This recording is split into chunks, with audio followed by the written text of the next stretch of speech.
Coming at you live from the Omni Hotel in downtown Louisville on Kentucky Derby Week. Poker for Ponies. All in for Aftercare. Resolute Racing putting on this amazing charity event to benefit Aftercare. I'm Dan Tordjman with America's Best Racing, and we are so excited to be here. We're going to have so many great guests over the next 3 hours. We're also going to handicap. We've got the Oaks tomorrow, we've got the Derby, and we've got some experts. We've got some really good people in the house here, including the man to my right, Ryan Anderson, on the return trip from the NHC, has not slept at all in the past 24 hours, so he is locked in, and Rachel Miller, who desperately needs to get to the bathroom, but we've told her she cannot go, not until we get through the first segment. Yes, I'm ready. Don't worry, I'm locked in. It's Derby week, and this is the week that we're all locking in. I'm so excited tonight to pick everyone's brain that comes on the show because, again, a lot of stuff has been going on. I've heard of some storylines. Who knows? Some of these horses could have prolific careers on the track. It's hard to say at this point of the three-year-old season, or they could be beneficiaries of this tournament that we're at right now, the Poker for Ponies and Aftercare. So absolutely. It could go one of two ways, but we're going to have fun. And we know Rachel has no filter, so she is not going to hold back in terms of her questions and everything else. Ryan, like I said, you didn't sleep. You just flew in. Yeah, flew in on the red eye last night. Didn't sleep a second of that entire flight. I slept about 45 minutes from Chicago down to Louisville, so that was nice. And then took about I don't know, maybe an hour nap in the hotel. So it's a good thing there's Coke in this, because Coca-Cola, because it's caffeinating me. It's keeping me going. Yeah, Coca-Cola is in this, so that's keeping me going throughout the night. That woke me up. Yeah, well, he mentioned hadn't slept an ounce. These are the ounces we're consuming tonight. If you're at home, consume some ounces with us if you're over 21. And we will have an incredible night ahead of you. I just want to give you a little bit of a rundown of what Poker for Ponies is. Obviously, the name says, you know, kind of what it is. It's a benefit for Aftercare, and there are a number of Aftercare organizations that are benefiting from this. I wanted to read some of them off just so you know them. And then on the bottom of the screen, we're going to put it up right now, you're going to see a ticker. If you're watching from home, you can donate from home going to that website. So if you're watching, you're entertained, you're handicapping the Oaks, the Derby, take a minute, go to that website down there and make a contribution. So that's the website, resracing.com/poker-for-ponies. So you can donate there, and then also throughout the night we're going to tell you about all the great organizations. Just want to rattle them off. I want to tell you who they are. The Bridge Sanctuary, Bright Futures Farm, Caribbean Thoroughbred Aftercare, Mare-Worthy Charities, New Vocations, Old Friends, Second Chance Thoroughbreds, Second Stride, and then the TCA, Thoroughbred Charities of America, and then Therapeutic Horses of Saratoga. So all phenomenal organizations. We've done, Rachel, obviously, you know, we've been out to Old Friends. We try to spotlight this all the time. Aftercare, as important as it gets. Oh, it's such a huge pillar of the sport. When you look at the, you know, pie diagram, is that the right? Sure. You know, a chart that's a pie, Yeah. a pie chart of a horse's life. That's a thoroughbred in its career. The racing segment is a very small sliver of that pie. You know, horses in thoroughbred racing in North America typically do not have decades-long careers, okay? So it is our responsibility in the sport that we are looking out for them through every step of the process. You know, their lives do not end when their life at the track does. So all these organizations, again, whether it is the life at Old Friends, I got to say, if I was a retired racehorse, that's where I'm going. Michael is feeding you Mrs. Pastures, candies for horses, just an all-day tap, honestly. But again, tons go on to have other great careers. I think that an off-track thoroughbred had an amazing run and was in the top standings of the Kentucky 3-day event that just happened last weekend. Yep. So, yeah, they do amazing things once they're done on the track. We're going to highlight some of that tonight with some of our guests as well. In this room, famous owners. There's a bunch of people from different farms that are here. I saw Jason Worth a couple minutes ago over my right shoulder. We'll check in with him. We saw some folks from TaylorMade, from My Racehorse. So lots of great people who have horses running the next few days. And we don't play around. We're going to press them. Like, do their horses have a shot this weekend too? Oh, right? yeah. Like, do they have a shot? We're going to be talking Derby. Yeah, you got some questions. I know that. Oh, I'll be firing away on the questions. Absolutely. So we've got that. And we've got Alexa Zepp, who's going to be going around the room. Once this poker tournament starts, Alexa Zepp is going to be going around the room. I think there are about 70, 75 players.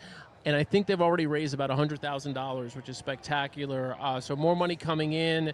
If you're watching from home, you've got the website on the bottom there. Go ahead and contribute.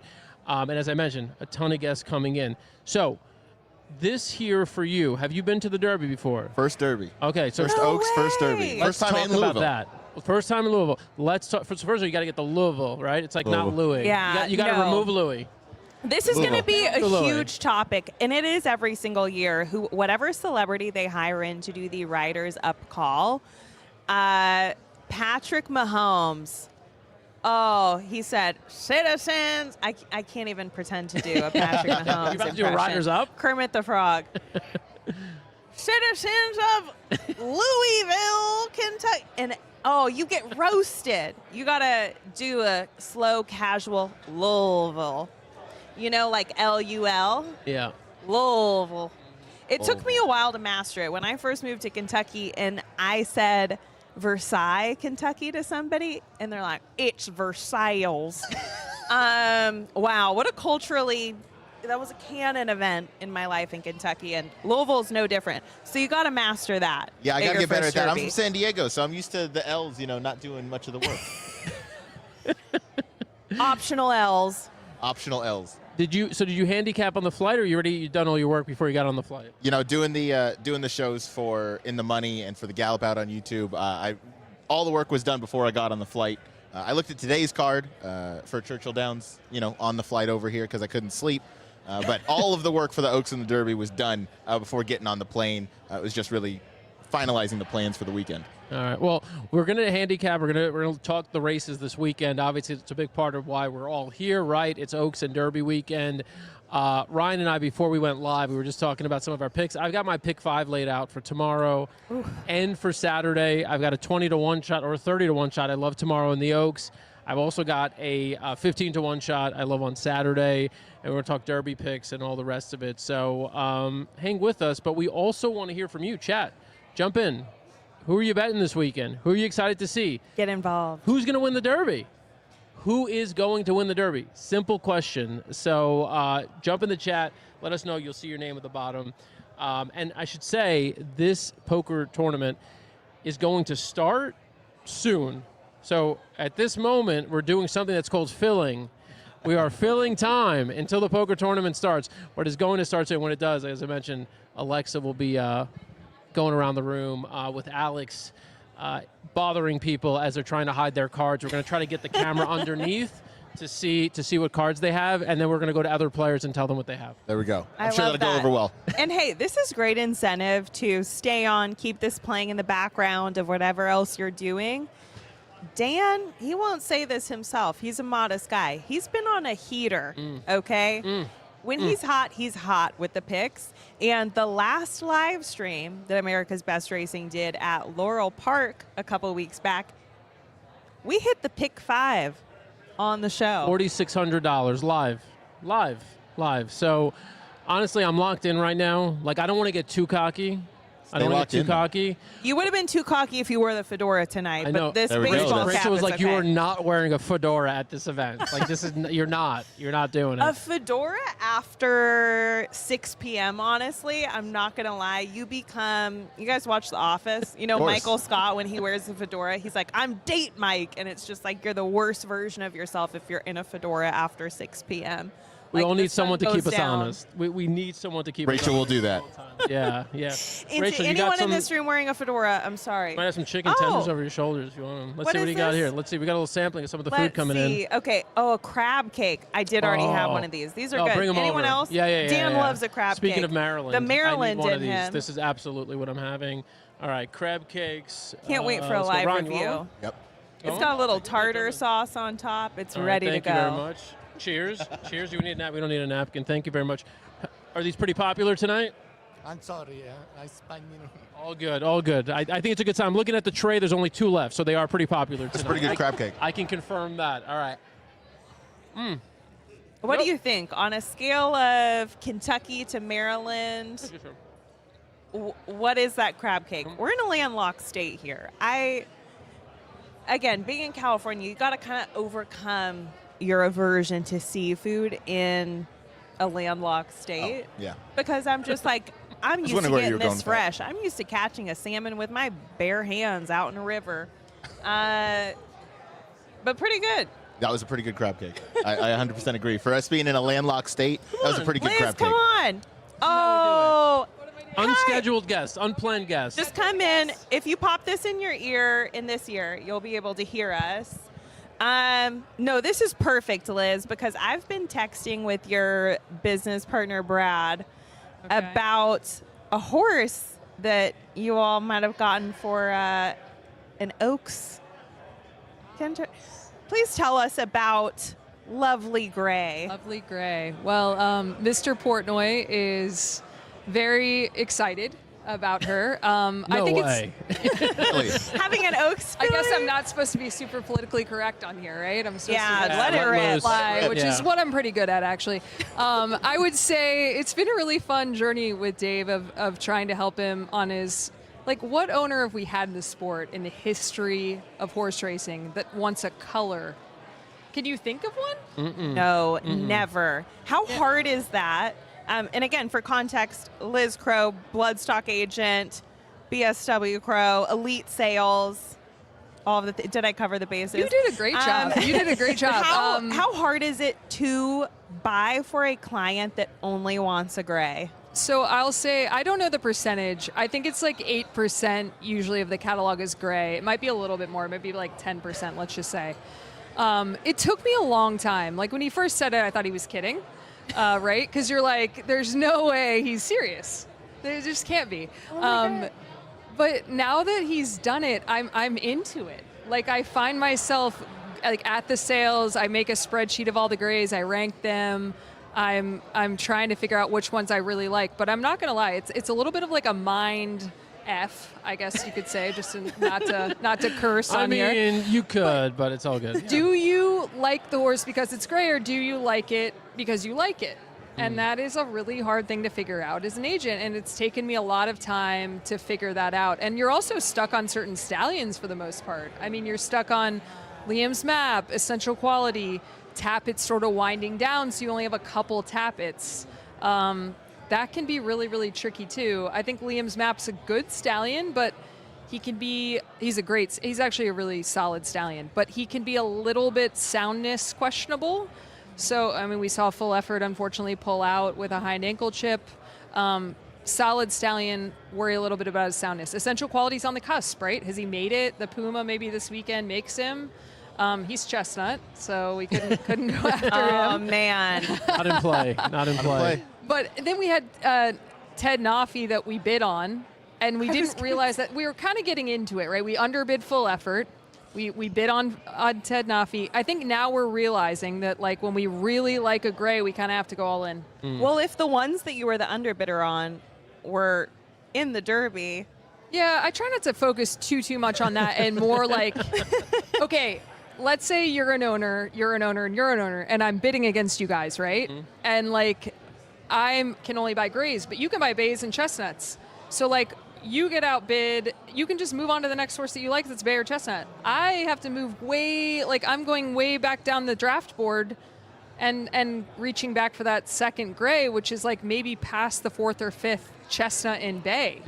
So you really have to think about it from like, you need to go a little bit harder on the grays you like, if that makes sense. Yeah, but they mean Lovely more. Gray is a cool filly. Kelsey Danner, shout out to her because she's done a really good job with the Love filly. that. Two female trainers in the Kentucky Oaks. We've got Brittany Russell and Dazzling Dame, and then What about obviously Cherie? Well, the Derby. Hey, The Oaks and then the Derby. Derby. Oh yeah, okay. You're right. Cherie and the Derby Sorry, I for was trying to sure. shout out all three female trainers. I was like, let's not leave them all out. Go, Yeah, go, oh, yeah, go well, female trainers. I mean, honestly, and I look, for what it's worth, I love both those horses. Like, I mean, the other two. I mean, it would be a heck of a story if Lovely Gray made a move. And I mean, I think even hit the board. I think that'd be impressive given, it's a tough race and it's a tough draw. Never run on dirt. And she never run on dirt. So She has, I think, once. Maybe Okay. it was like her debut. I think the debut was on Yeah, dirt. it didn't go well, but debuts we can forgive, Yeah. right? Yeah. I think she's got some dirt efforts down the road, but Yeah. she's probably ultimately a turf horse. Like, she was 2 numbers faster, I think, on Ragozin than any horse in the Edgewood if you compare synthetic to turf. So she probably would have stacked up pretty well in that spot, but Yep. I think if you're Dave, like, why not give it a roll? Yeah, and look, I mean, at the end of the day, like, it's a better story for horse racing, right? He's reaching a lot of people who weren't going to tune into the Kentucky Oaks, who've never even heard of the Kentucky Oaks, and now they're going to watch the Kentucky Oaks at 8:40 p.m. Eastern Time right. on Friday night. So, Are you going to be there with him? Yeah, we're gonna. I think he's got a crew coming. I think it's gonna be fun. I think he's got one of the suites down there. Like they have the 1 through 14 suites, and then the Derby they have the 1 through the 20. Churchill's done a great job with that. Those are fun little areas to hang out. They've got a betting machine. They've got drinks, some great couches. Yeah. So I think it'll be fun. I think he's going to do the walkover. I think one of his buddies is going to be on air Nice. doing the walkover. I hope it gets some more fans tuned in, right? I think That's it what we will. all It want. definitely I think it will. will. I It think it definitely will. He's been promoting and leaning in heavy, and this is, partially a soft launch, and also so that if you hear from me tomorrow, this is what it's about. We were in touch with Dave, and he said that he was, quote, happy to do whatever on Oaks Day. Yeah. So there's a chance There will that be some there will cameras be an around you guys. ABR A little bit? exclusive doing the walkover, or potentially linking up with the jockey, Dylan Davis, earlier in the day, and kind of get some insights on this experience and try and amplify this story as much as possible. Because, I mean, he truly is someone that is so passionate. He's into this. He's a genuine fan, but he's betting it all on the Grays. I think he deserves a lot of credit because a lot of owners, I wouldn't say, he's one of the very few owners that you get this pure childlike joy Right. out of it. Yeah. And I'm not going to say it's a little bit uncommon to see. I think a lot of people treat it as a business. A lot of people treat it as, something that they're focused on a little bit out of the year. I mean, I think he thinks about it every day. This is his hobby. It's his escape from reality. This is it. Yep. Yeah. Yeah. Now it's just tea by the sea and horse By the racing. sea and Yeah, graze, as yeah. he put it. And I mean, who can't root for that? As an industry that wants more fans, that wants us to get more mainstream, I think he's as good for the sport as anything. And, Griffith Johnson's another example of that. But those are 2 guys that have really helped us. Yeah. And what your all's mission is, which is to bring more people to the game. Go on. More No, access. yeah. No, but honestly, we have to embrace the passion. You might see a personality that you'd be like, hey, that's not me. That's not a guy I might hang with, or that might not be for me. But the reality is a lot of times this is not for you, right? The goal is they're speaking to other people who we want to bring into this tent, So it's a great thing to acknowledge. I do want to point out just one other thing. It was really interesting to hear you talk about the psychology behind going to the sales, looking to buy horses for Dave specifically, Go Gray Stables.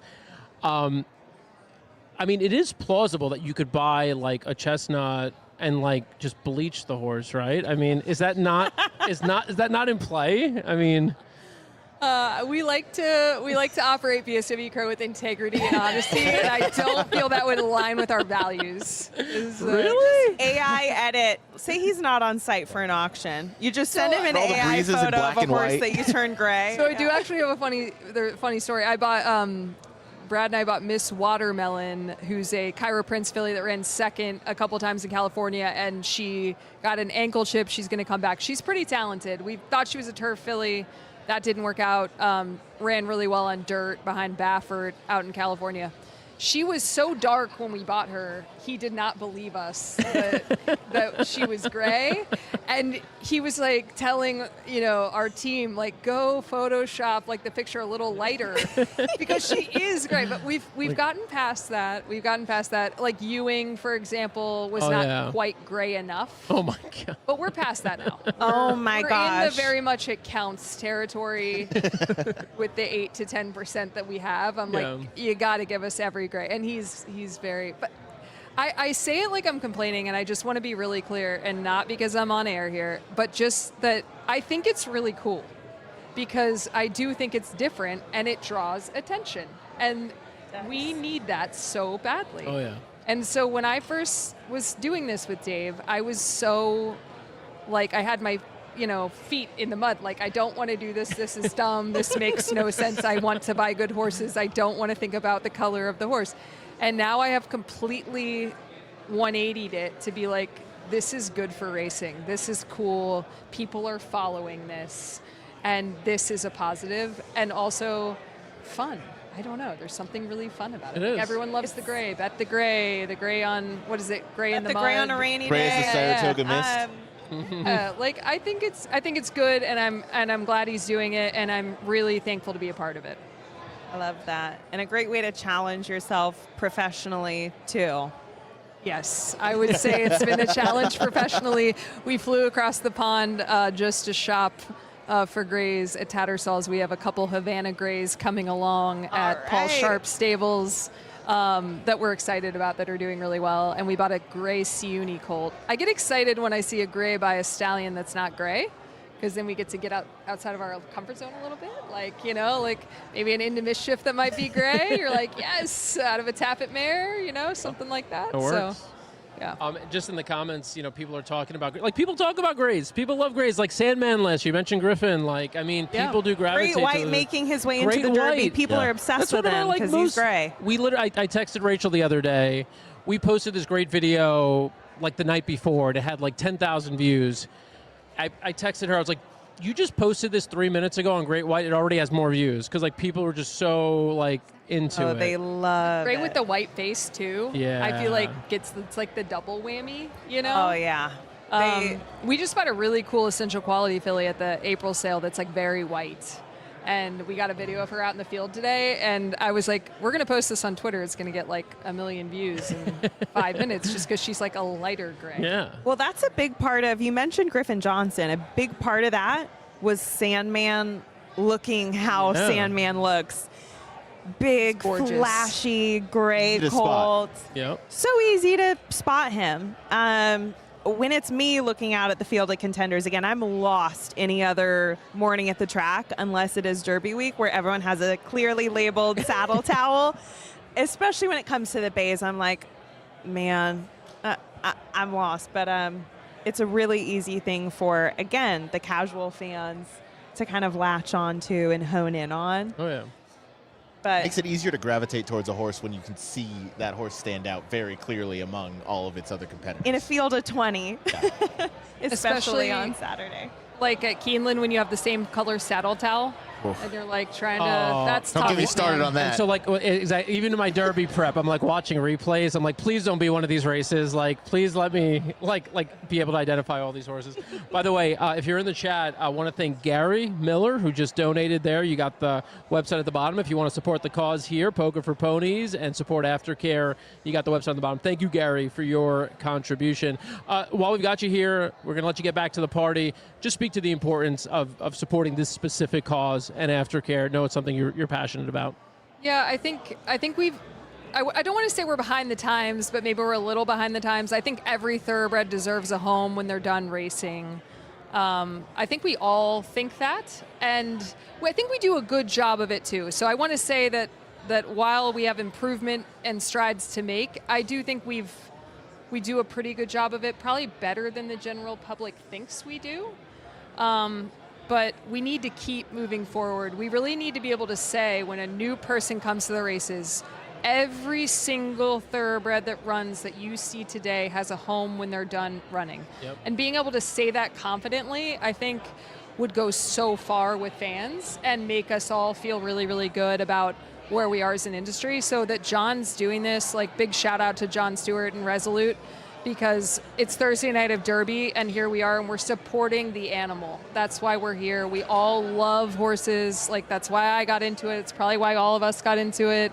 And nothing is more important than supporting the thoroughbred. So if you're going to bet on horse racing this weekend, throw a little bit of money this way too, and let's all support the cause. I'm actually playing poker tonight. Oh, I don't know how before? to play poker. No. I Is this don't. your first time? But unfortunately for the TCA, I'm gonna chat GPT it. Don't Wait, worry. this is your I've got first time this. playing poker? Probably since I was like, I played with Peanuts with my granddad at the beach when I was like 8, That counts. and that's the last time. You are going Hey. to win this thing. Yep. Dan, love the confidence. insights, Down. advice, because Ryan and I are of Give no me some help. advice, We have no guys. help here. No help? Okay. Wait. He just You want Googled how to advice? play Yeah. poker. I mean, if you look at your 2 cards and they're both aces, that's good. Okay. Oh. I got that. Okay, I got yeah. that. So there's that. And I mean, it depends who you're sitting with. Like whatever table you're at. Like, My husband's gonna play, so maybe I should sit next to him. are you at, or is it randomly assigned? I Do have we no know? idea. Because that could get interesting. Like, I mean, No idea. so how good are you at reading people? I mean, I think I'm pretty good. Okay. Liz Yeah. is discerning. Look for a Yeah, I tell. think so. Exactly. Look for a Look for a tell. Yeah. Somebody Okay. smiles. Sweaty men, Somebody just like starts wiping their coughing. mouth constantly. Sweaty Definitely bluffing. I mean, that's one. Or here's another angle. Here's another approach to benefit the TCA, of course.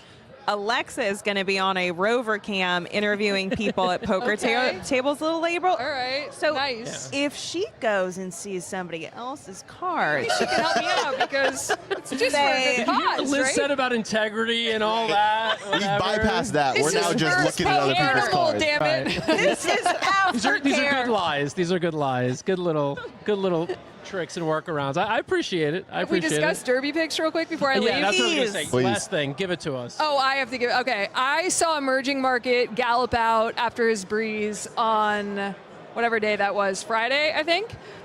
He looked spectacular. Is he like? He's a little small, right? He hasn't run that many times. 2 He has races, a that's few- scary. I mean, it scares you, right? 2 Scary, races, yeah. scary. I loved his gallop out though, Yeah. man. It grabbed me. I rewatched some of the Puma. I have to, That's, you're talking his language. Yeah, I really liked his Tampa Bay. Like he beat Further Ado. I don't think we're talking about that enough. Well, since you know pedigree as well as anybody, distance, worried about distance? So I looked at him hard at the 2-year-old sale. He had a great gallop out. He looks like his dam sire a little bit more than Reddy. Like he's not a stretchy dude. He has grown a lot. I saw him on the track the other day. I think he could maybe get there. Yeah. Okay. I mean, I was watching Commandment and him in the Florida Derby. God, it still looks like the Puma won that race. Right? Really does. Like it's hard to even see that he won that. I'm not going to talk negatively about Brad Cox because that man knows what he's doing. So Commandment could be in play, but it just looked like he was riding a bicycle to get him up there, and the Puma Yeah. was just doing it so easily. But like- doing that 21 yeah. days after beating Yeah. Further Ado in the Tampa Bay Derby was big too. That was a point. really quick turnaround to Great be able to point. run a race like that. And I don't really hold too much against him in the fact that he got beat at the wire because he's Oh. had 5 weeks since then. That's plenty of time for a horse to mature and turn the tables there. I think, and the trainer's obviously proven he can do it. Oh, yeah. And it'll be what, probably 6-1, maybe. I think even higher. I feel like, Seven? I feel like nobody's close talking to about 9, the Puma. Yeah. but I So, don't okay. think we're going to get double digits. Yeah. I do Okay. think he's going to be. I think he's a good bet. I think Emerging Market I have to throw in there to hit the board, and then like I want to believe in my man Irad and Renegade, and I like Yeah. Rapoli. Tough assignment. Who is he beaten though? That's my problem. Is who's Renegade beaten in his races? You know, Silent Fair. Tap. And Fair. You kind of dash him, I hope, but you're right. Sorry. on also It's okay. I love the Puma pick though. from a bloodstock perspective, how much does that post really matter to I mean, you? bloodstock stuff, I think of it as physicals. So I'm always like looking at the physical and how they look on the track and like, how are they How they doing this move over the week? And- surface. yeah, that's like more, I guess, what I would be looking at. I think from a handicapping perspective, the fastest horse in the field is Further Ado. Ran a -2, but does he bounce off that? I guess that's the question. I mean, And I we feel buy a like- lot of horses privately, so I'm always looking for like progressions when we're trying to make buys. Yeah. So you're not necessarily going to buy the horse that just ran a -2.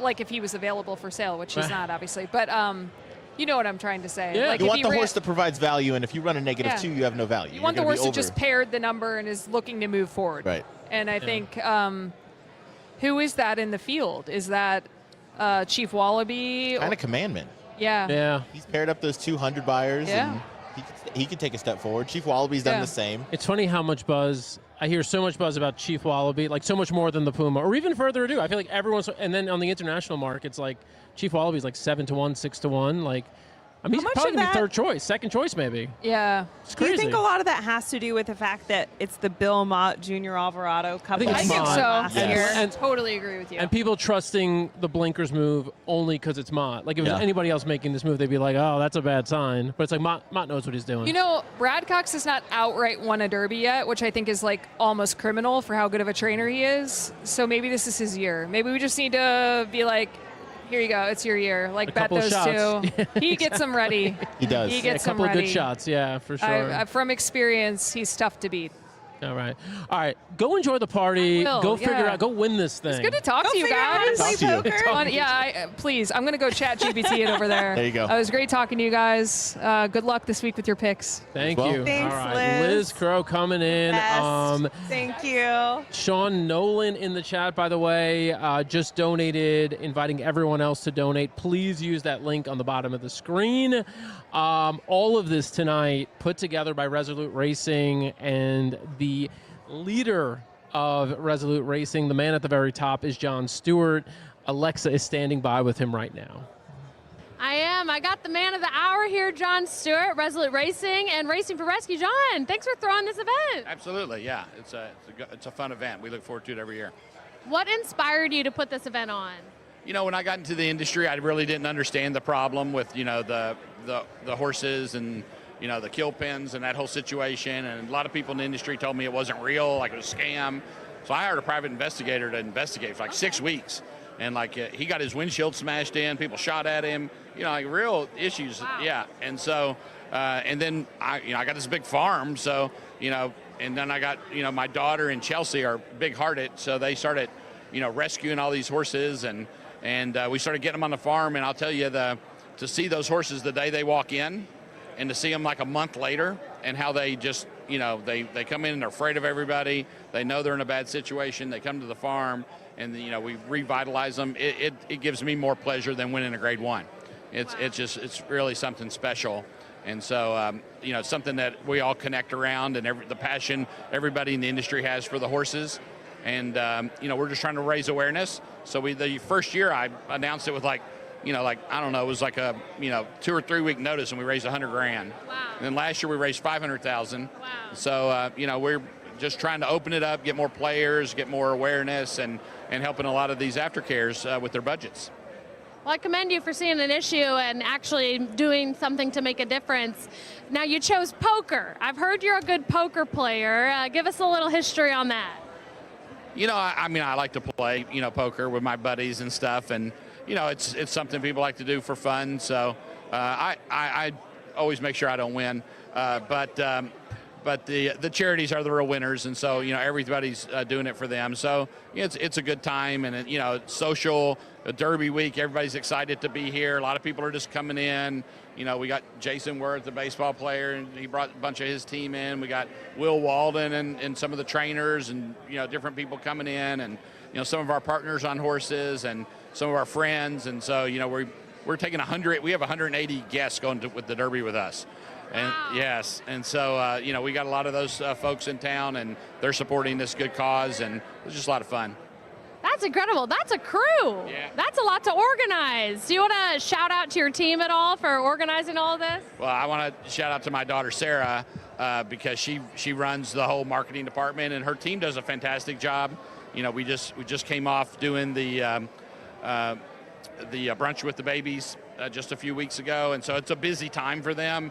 And she just had a new baby, so she won't even be over here until Friday night. But none of it's available. I can't do any of this without the team. And you know, we have a lot of young women on our team. Chelsea's the CEO, my wife, and my daughter runs the marketing team. You know, we have, you know, Susan's our broodmare manager, and you know, they do some wonderful things in the industry. And I think a lot of people, you know, like to pigeonhole and think, you know, like the horse industry, it's, you know, it's a male dominated. It's not. There's a lot of women doing really good things in the industry, and I'm proud to, you know, to have them working for us, and especially my daughter, Sarah. Well, that's incredible. I mean, you're doing all the right things, supporting women, supporting the horses. I just heard before we came on that people are in the comments saying they're donating, they're joining in. So that's what this is here to do. We're going to check. You're playing, right, tonight? Yeah, yep, I'll be playing. Okay. Yep, I'm playing for Mayorworthy. stables. Okay. Yep. So that's the fun part about it is like, each of the players are playing for somebody. So then, the charities are following them because, everybody gets a certain level of a donation and then it escalates up as their player does well. Really cool. So there's still a way to root for somebody in this for the charity of your We choice. have a lot of the charities came and they bought tickets. They're not playing, but they're just here and they're, just watching their player and rooting them on. So you'll probably hear some cheering when it gets down to the final tables and just have a lot of good fun. Incredible. Well, we'll make sure to grab some of those charity reps and have them on the show to talk about it. And we'll check back in with you once you start playing. Great. Thanks. Thanks for being here tonight. Alexa, Thank you. We love it. Yeah, before Dan. you let him go, hold John for Yeah. 1 second and ask him which Resolute horse is winning this weekend. Dan wants to know before we let you go, which Resolute horse is winning this weekend? Look, I think we have 3 runners. Phantom Blue is it's her second start. She ran really well in her first start, and we think she has a good shot. She's in the first race tomorrow. We got Dona Colada in a grade 3 tomorrow, and then we have Sweet Rebecca on Saturday. So all 3 of them are really talented horses. Really excited to see Dona Colada. We brought her from Chile. She won 2 of the 3 legs of the Triple Crown down there against the boys, and it's taken her about 12 to 15 months to get acclimated to northern hemisphere, and she's doing well with Safi, and so I'm excited to see her run this week as well. But all 3 of them, I think will have safe trips, and if I have to put a peg on one, I'm gonna probably say Sweet Rebecca. I think has probably the the highest quality chance. There you have it, Dan. That's about as good as a tip as you're going to get. So, Sweet I love Rebecca. it. I love it. Give John a hug for me. I appreciate Thank that, you. I man. haven't Good told you to give man. you a hug, so thank you so much. That's from Dan. That's Dan. for me. That's from Love that Dan man. For Sweet Rebecca tips. All right, thanks, guys. We're going to throw it back to you, and we'll check back in here in a little bit. Awesome. Look, John Stewart, absolute stud. I mean, there's not much you could say. Like, he's putting this thing, he takes on the risk of so many things that he invests in. And honestly, I mean, what can you say, right? And he hopes people follow, and people have followed here. They've come out, they're playing in this thing, they're supporting charity. Just incredible kudos to John Stewart. Yeah, he recognized the real problem with, not enough Aftercare initiative, and he's gone after it. He's done real steps to promote it. So, yeah, you got to commend him for it. Much respect. So the guy at the end right now, grab your mic. We are so excited to have you here, Ramon Dominguez. He's been on shows before, but, it's good to see you on this weekend of all weekends, Kentucky Derby. Ramon, how you doing? I'm doing very well. Thank you, Dan. I'm so glad to be here and to meet Ryan and Rachel. And thanks to both John and Chelsea Stewart for doing this. What a wonderful event for a really worthy cause. Also, are you a big poker player, Ramon? I am not, but I will be rooting for Josh, who is our Australian friend that will be representing Therapeutic Horses of Saratoga, which I'm probably a board member, and they do a great job. So, yes, go Josh. Is this Josh Karen? I believe that's his last name, yes. All right, yeah. There's only so many Australian Joshes in the sport of horse racing. I have faith in him. I feel like in poker, right, the most important thing is the poker face. Do you feel like that's something that you possess? I don't know. I mean, obviously, it doesn't translate to poker. Well, And- like as a jockey in your career, did you have to have a poker face in that job? Well, the poker face came just from pure concentration, but I wasn't really trying to fake it. And if I try to tell my wife a white lie, she gets it every time. So I guess I don't have a poker face. No, that's the So real you were tell. terrible at poker. Real tell. I guess, yes. That's why Josh is playing, actually. Ramon, way too honest. If I've known anything about you over the years, you're way too honest. So I guess it's a compliment. So, all right, Ramon, you just recently launched a podcast. You also just recently got involved with an initiative, the Jockeys Guild Education Foundation. I want to hear a little bit about both. I know you're very excited about the initiative with the Jockeys Guild, the Jockeys Education Foundation. Tell us a little bit about that. Tell the viewers a little bit about that.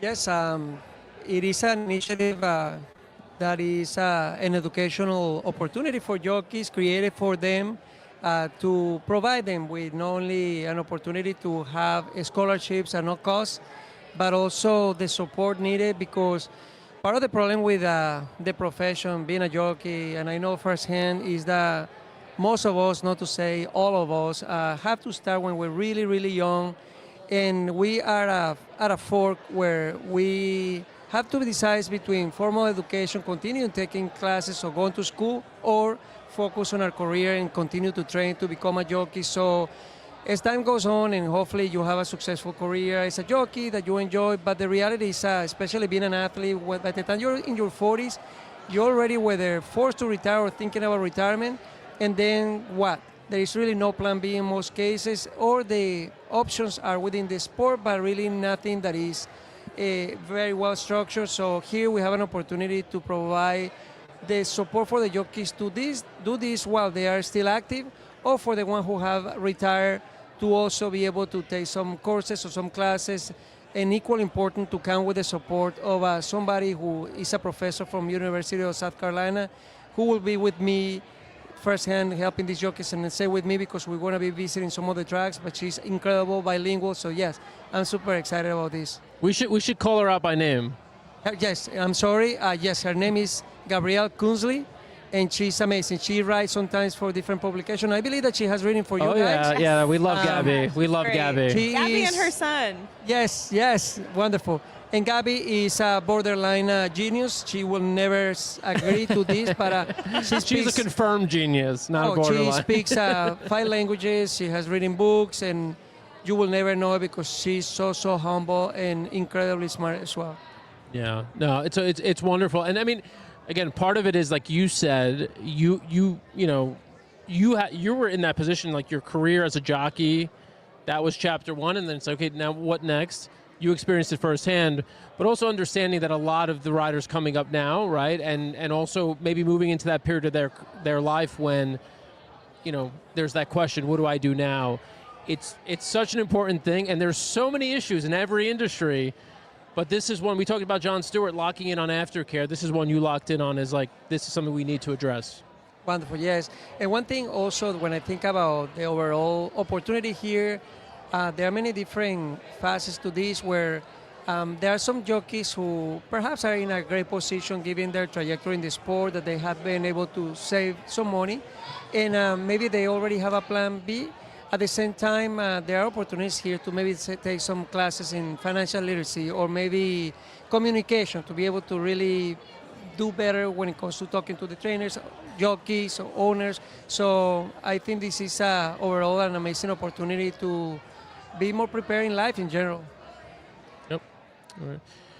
Well, you've got a jockey here. You've got an opportunity to ask him about the Kentucky Derby. Do you want to ask him about it? Let it rip, Ryan.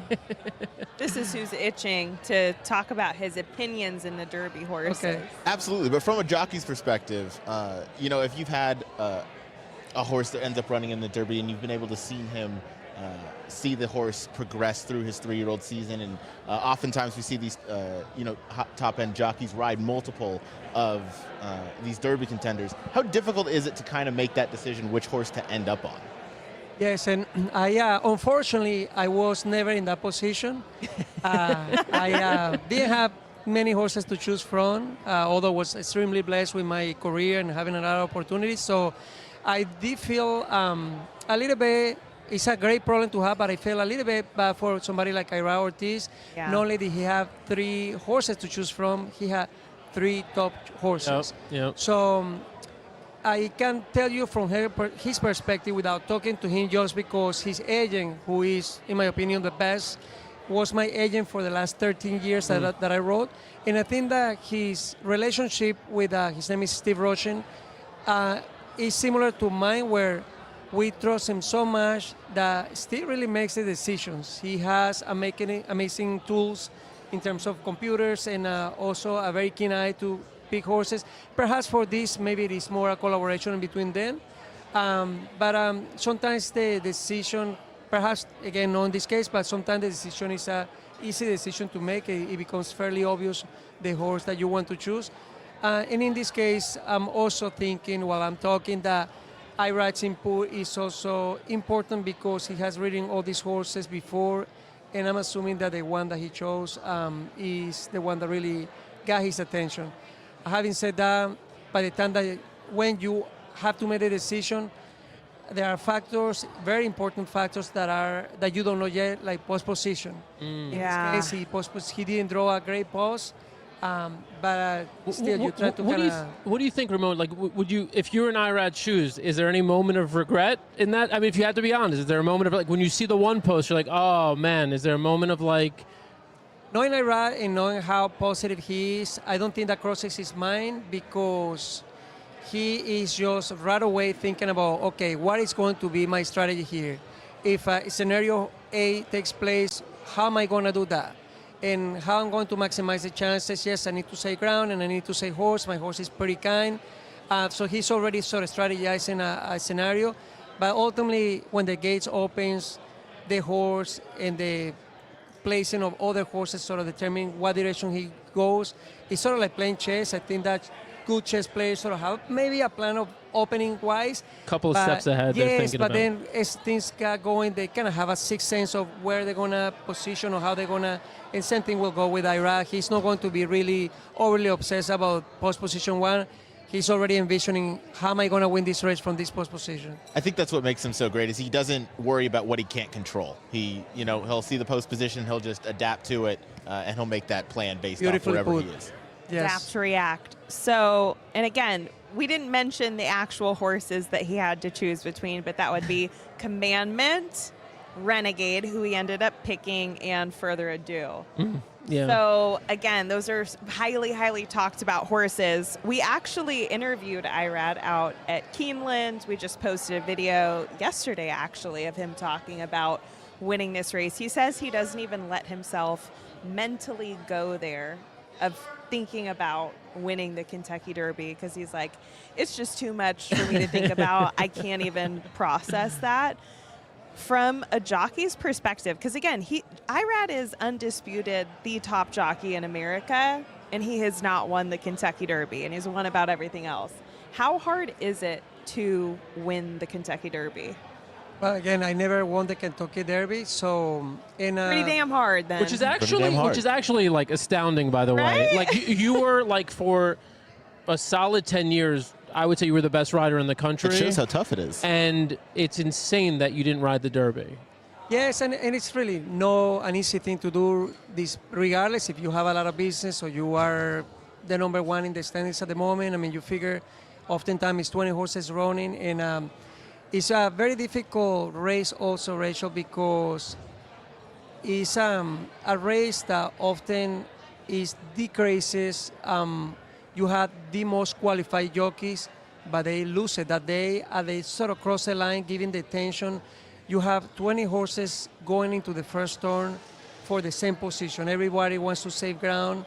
And so that makes it even more difficult because there is the luck factor. Oftentimes you see after the race, gosh, this horse could have won. Or I believe this horse maybe with a better trip, but unfortunately it is not difficult to get into trouble. Now, I will go back and make my comment about Ira, which I absolutely love.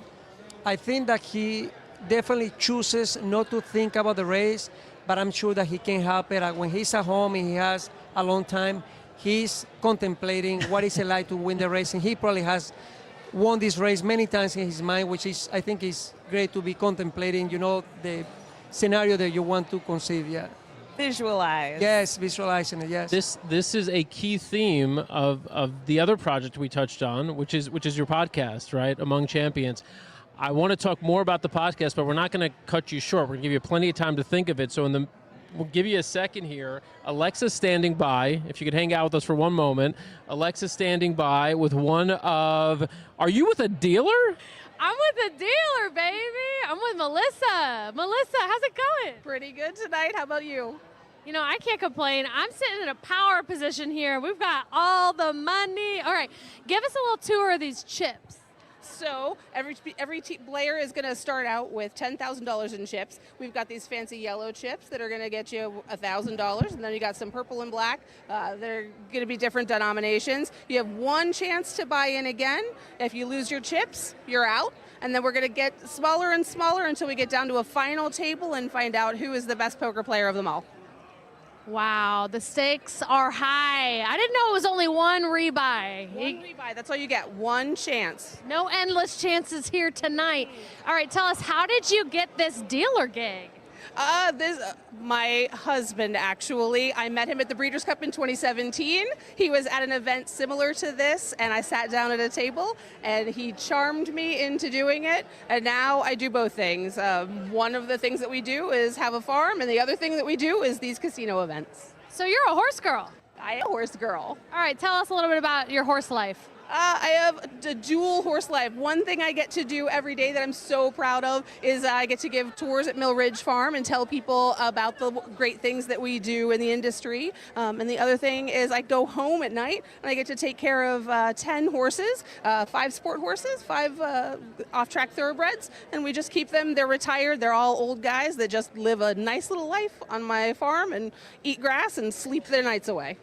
Sounds just like so pleasant and like the dream, honestly. They don't have to work. They don't have to do anything. They just look pretty and eat. So what do you feel about being a part of this event that is all for horse aftercare? I am thrilled. TAA, like aftercare is one of my things. Obviously, with a retirement farm, I get super excited about anything we can do to bring light to aftercare. It's not only part of the conversation; it is an important part of the conversation. So with Derby weekend being here, being able to be part of the festivities and do the fun, exciting, best 2 minutes in sports horse stuff is really fantastic. But then also having the background to be able to come and do this stuff and have people be really excited about supporting the charities that support our athletes after the wire, right? Wow, honestly, I think, Melissa, if the poker dealing or the horse farm doesn't work out, you've got a career in broadcast because you're great on camera. That is very kind of you to say. Thank you so much. Absolutely. All right, Dan, you got any questions for Melissa here before we turn it back to you? She was very inspiring. I absolutely loved all of that. I love the energy. Does she have a Derby pick? Do you have a Derby pick? That's what they want to know. Oh, so I happen to know some people on the So Happy team, and So Happy is my heart for the Derby. That being said, I'm really feeling the Puma for some reason. I got Puma vibes. Puma vibes. Well, honestly, that'd be a pretty sick exacta if that were to hit. So, pay it up. Chips galore. All right, back to you guys. All right, thanks, Alexa. That was great. What sound does a puma make? What sound does a puma make? Yeah, that was it. Is it, or is it more like? I don't know. Ramon, you like want to take first one? Is that more puma? Rachel, the first one was a kitty cat, and the second was still a kitty cat pouring. I don't know how to make it like deeper. Puma. This sound like no matter how big a cat is, I'm pretty sure that tigers, jaguars, pumas, they all still purr at the end of the day. Yeah, I got a little bit of Chief Wallaby in there too. That's what I was getting from that second iteration you did. Yeah, that was the Chief Wallaby. That was yes. All right, Ramon, we're gonna get your Derby pick before you leave, but before we do. Among Champions, this is a project we've been talking about for a while. You launched it. Tell our viewers what it's about, why you decided to launch it, and where they can catch it. Absolutely. And I am sorry, but I'm going to go back. One thing that I wanted to add, just to give a little more context about this, the Jockey Skill Education Foundation. Yes. And it's, that it is an initiative from the Lavin Family Foundation, Glen Hill Farms, and it's also in cooperation or with the Jockeys Guild. And we have an incredible board. We have Craig Bernick as the chairman. We have Rachel Jacobson as the vice chairman. We have Terry Mix from the Jockey's Guild as the treasurer. We have Johnny Velasquez, the amazing Johnny Velasquez as the secretary. We have also Jack Wolf as one of the board members. So I'm super excited because these are people who are incredible in so many different ways, whether it is outside the sport as an entrepreneur, but also they are so rooted in the sport in many different areas that I know that it will be an amazing synergy in this wonderful organization. So Among Champions is a podcast that I actually launched this podcast the first day that I was given this position with a Jockey Skill Education Foundation, but busy month for strong, you. Yeah, busy and exciting month. So the goal with Among Champions is to be able to tell the stories or have the amazing people who I have the honor and the pleasure to interview talk about their stories of their lives or their careers or how they were able to achieve certain level of success in their fields. But equally important is for them to tell us firsthand about the obstacles and all of the crazy moments and moments of that they thought about maybe quitting. But at the end of the day, what made them a champion is ultimately this drive and the goal in being relentless to achieve their goals. So I feel like although often we see people that have accomplished something big as wow, they're in a pedestal, and the more that they talk about their stories, the more that we realize that we're no different. We can relate to them. And at the end of the day, I feel like we can gather some tools from these stories that they share and also make us be more inspired to really go after our own dreams. Love that. Love that. And who are some of the guests that you've had on so far? So the first guest is a wonderful, beautiful friend of mine, Rosina Pravnik, incredible jockey. We actually did 2 parts because it was so awesome that the interview went a little long. Then I have That's Richard. always the first challenge, like with like a podcast or like with this. You could ask our guys here, what's our problem? We always go too long. We're having too much fun and we go too long. So guys, so you will be able to understand this after I did it. It was 2 hours and I was so excited. When I gave it to the production team, they were like, well, so yeah. Well, Anyways. yeah, you need to pay us double now. Yeah, exactly. So I had also Richard Migliori. His story is amazing. I had 2 runners. A guy who his name is Nick Curry, and he is a current American record holder he ran 178 miles in 24 hours nonstop. But he also won a race, men against horse or versus horse. In Arizona, 50 miles in this desert terrain where actually people on foot competes against horses riding. So it is... There's no way I feel that like we need people to won. pause here. Yes. He beat a horse? So yes, and this is the crazy thing about it. There has been, I think, a couple people who have also beat the horse, but they really didn't, and this guy Nick did, because the horses are required to stop for 30 minutes 3 times, so an hour and a half to go over a vet check and make sure that they're hydrated, because in Arizona it's pretty hot. So the people on foot continue running. Oh my God. And at the end, if the person on foot, because given this hour and a half, the horses had to stop, finish first, they deduct an hour and a half from their time to equalize it. And despite that, Nick Curry won the race. Wow. So yeah, and his story is really cool because he comes from computer science and he's really analytical, but then he's really tapping into the mind, because he had like a coach that told him whenever he had these doubts, I don't know if the numbers really add up for me to accomplish this goal.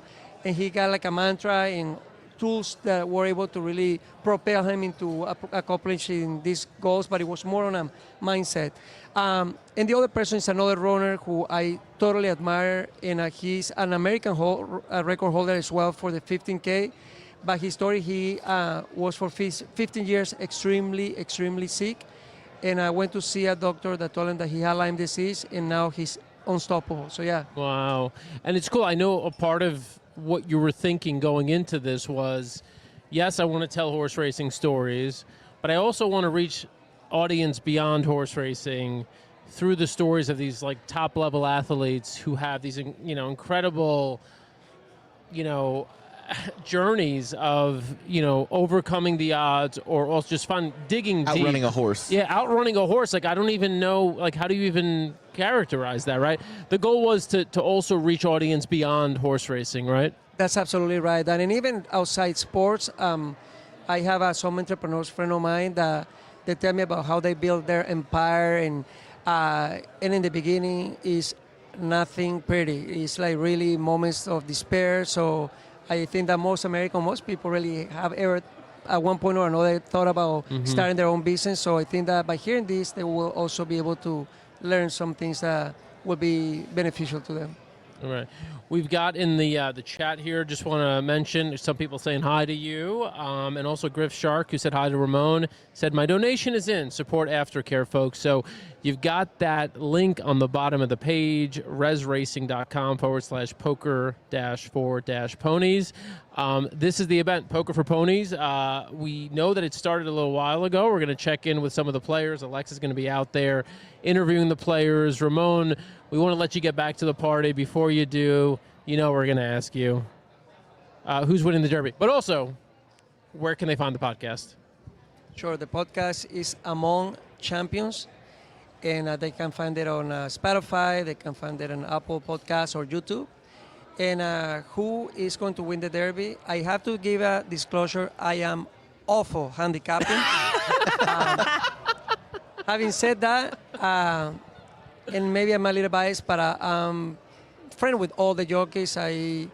This week I have gone out to eat 3 times with Junior Alvarado. I knew you were going Chief Wallaby. I knew you were going Chief Wallaby. And I tell you what I love about him, and this is no secret. Anybody who has been following any of these races probably has seen this, that I noticed that the last couple races, and I actually, Junior and I just enjoyed dinner. We did no, purposely I didn't want to be talking about racing. That's something that he wanted to probably block out of his mind. That's why he went to dinner, to stop thinking about it. Exactly, yes. And but I noticed that the last couple races, I was impressed with how he galloped out, but the last few jumps coming to the wire, I saw a horse that was slightly green, maybe slightly distracted, and now I saw the put blinkers on, and he seems to be really focusing, working well with it. So yeah, and I wouldn't be surprised if it is a mod exacta. I do like it's a long shot, incredible. Really? Yes, I love his last furlong in the Virginia Derby. I mean, it seems like he was sort of going through the motions, and all of a sudden he turned on the engines in the last 8th. I think it was like in 12 seconds. He came home pretty fast. Nice. Well, Ramon always got the most out of a horse, and he, again, it has to overachieve. We asked him for one horse. He just gave you the exacta. And if they don't win, I will say I can only pick them. I cannot ride them. So. But he will outrun them. Yes, soon Through enough, the right? That's your desert. next frontier. That's the only thing you haven't accomplished in the physical endurance, like personal performance, Yeah. right? Outrunning a horse. You've got to do that next. Are you going to try it?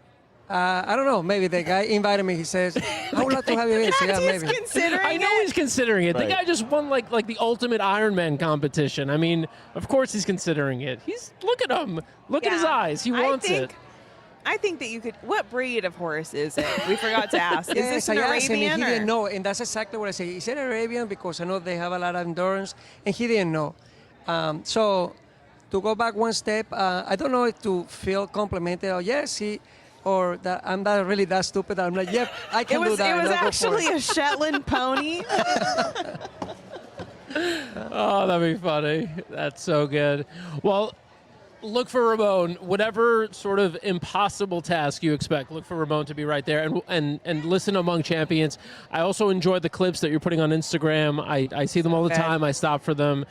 Really well done. And the whole idea behind it is spectacular. We support it to the max. So, Ramon Dominguez, thank you for taking some time with us. Thank you so much for having me, guys. All right. Ramon. All right, we'll let Ramon get back to the action here. As you mentioned, not a great poker face, but he has other attributes. There are players here throughout the room. I got the sense that John Stewart is a killer at the poker table. Oh, well, Yeah. just the poker face element. Again, I think that there is something to being able to give a delivery of any news. And if you know somebody who would deliver something exciting or something tragic the exact same way, spoiler alert, they're going to be good at poker. Delivery of news. I'm delivering a guest, Aaron Howell. We can take a seat. Come on down. Do you the want to hang price for a is minute? right. I could use a. Do you need a reprieve? Yeah, and then I know Rachel, you're next. So do you want to go now? It's okay. I mean, I can. Are you hurting? I'm dying. Go. Go. It's going to be a back-to-back-to-back type of Again, trip the here. strength. When you here's come this back, for can you come this year bearing closer old to me. fashions? Perfect. Ooh, and another maker and Coke, please. He's the man. Bring it in. Yet again, the will of a woman outsurvives a man. I said I had to squeeze the lemon at the start of it. Has no one heard Before that the show before? started. Really? I thought that was a very cute, Oh, I've heard of that before. respectful. I knew what you were talking guy. about. I must have a break. But there goes Dan. He's Okay, been fine. you're up Gone. next, and if you got to run, it's okay. We won't. I'm we won't be good. mad. We can.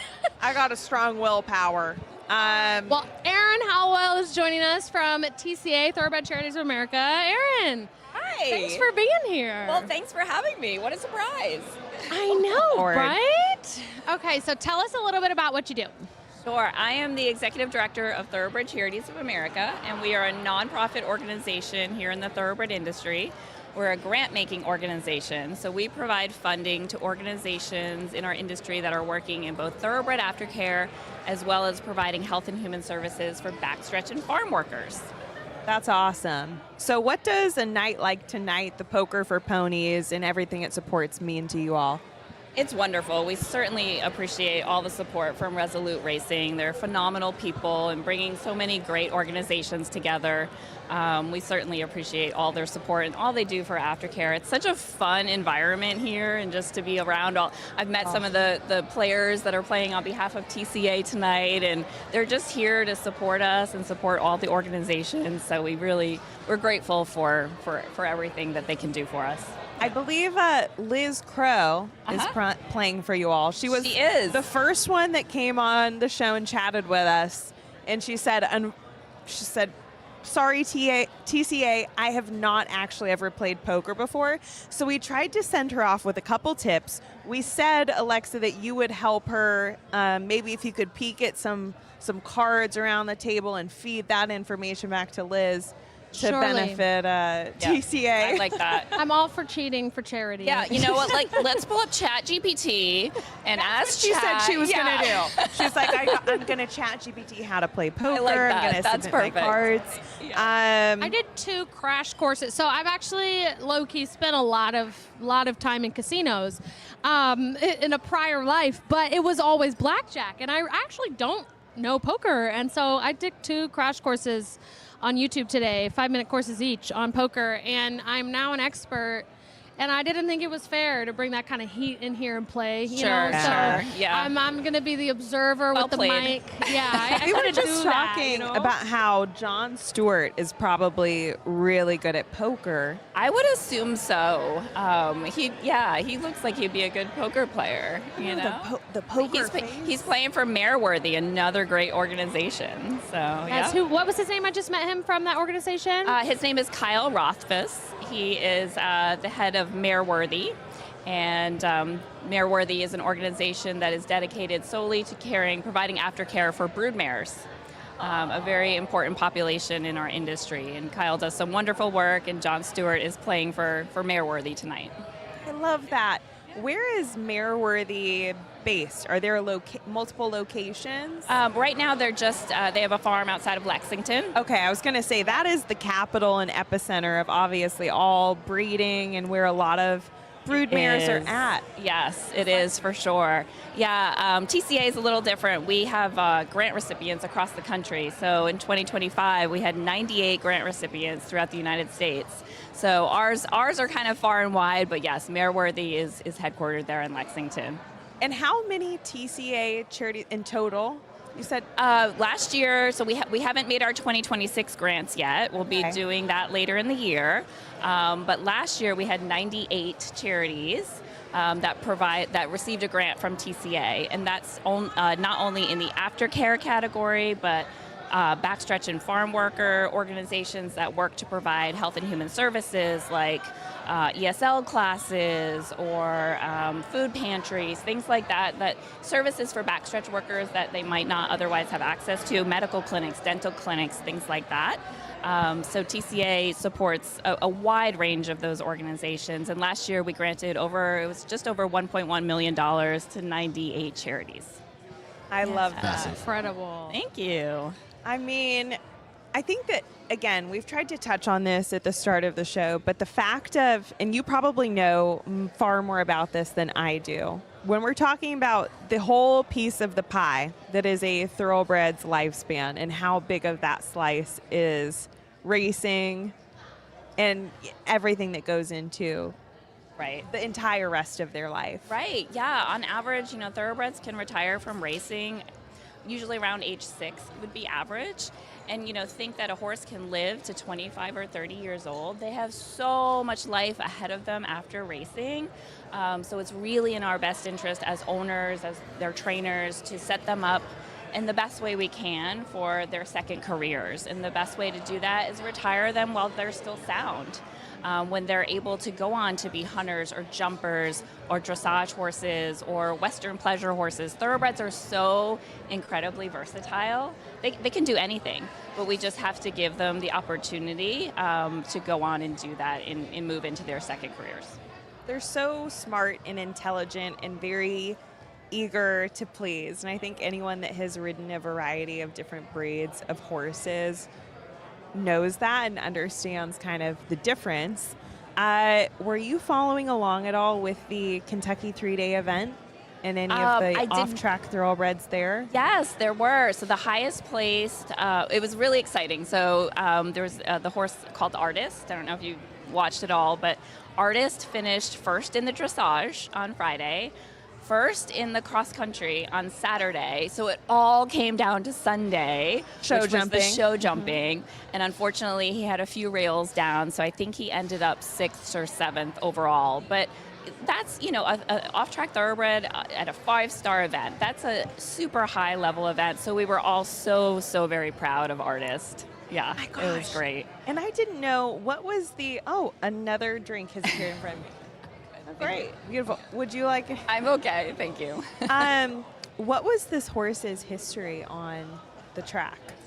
I know he was, I believe, a New Zealand bred. I don't know if he actually raced or not. I'm not that familiar with him, but I think he was New Zealand bred. But there were some other thoroughbreds in the 3-day that had raced. So it just goes to show that, after the track, they can go on to really exciting, productive careers. Have you ever watched a cross-country course in real life with horses? I have not. Alexa? I went to my first horse show last summer, maybe. Okay. And I was so I was like, what's happening here? Like, there was so much going on. I didn't grow up with horses. I didn't grow up around it. And they're like trotting. I'm going to use all the wrong lingo. And I'm sorry, I don't know anything about all the other disciplines. And I think they're incredible. But they're trotting in circles. And I'm like, and they're like, oh, that one's doing really good. And I'm like, I don't know what I'm watching here, but it was really cool.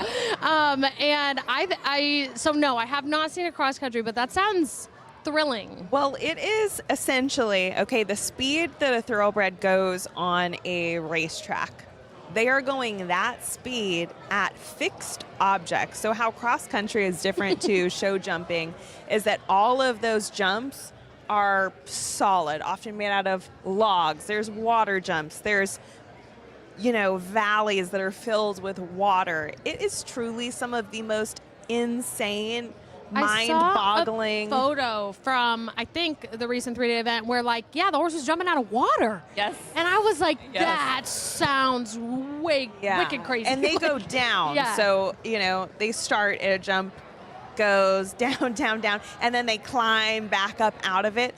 It is something to behold. So for any of you that are horse racing fans, cannot encourage you enough to maybe the next time that the Kentucky 3-day event, it's every April right before the Kentucky Derby. So hey, if you're in town for this, stop by, check that out, and you'll see some other thoroughbreds again in their second careers putting that speed and stamina, because again, it's 3 days of that stuff. You gotta go over all of the jumps through the cross country, do dressage, do show jumping, and it's boom, boom, boom. So really, again, it's a physical test and basically a triathlon for horses. Super cool. Very cool. Super cool. Well, Aaron, I know we've talked tonight, obviously, about ways to donate, get involved in Aftercare, but you also have something going on called Bid on Bluegrass. So tell us about that. Yeah, so TCA, obviously, we're a nonprofit organization, so we rely on fundraisers. We have several fundraisers throughout the year. One of them started today. It's called Bid on the Bluegrass, and it's an online auction.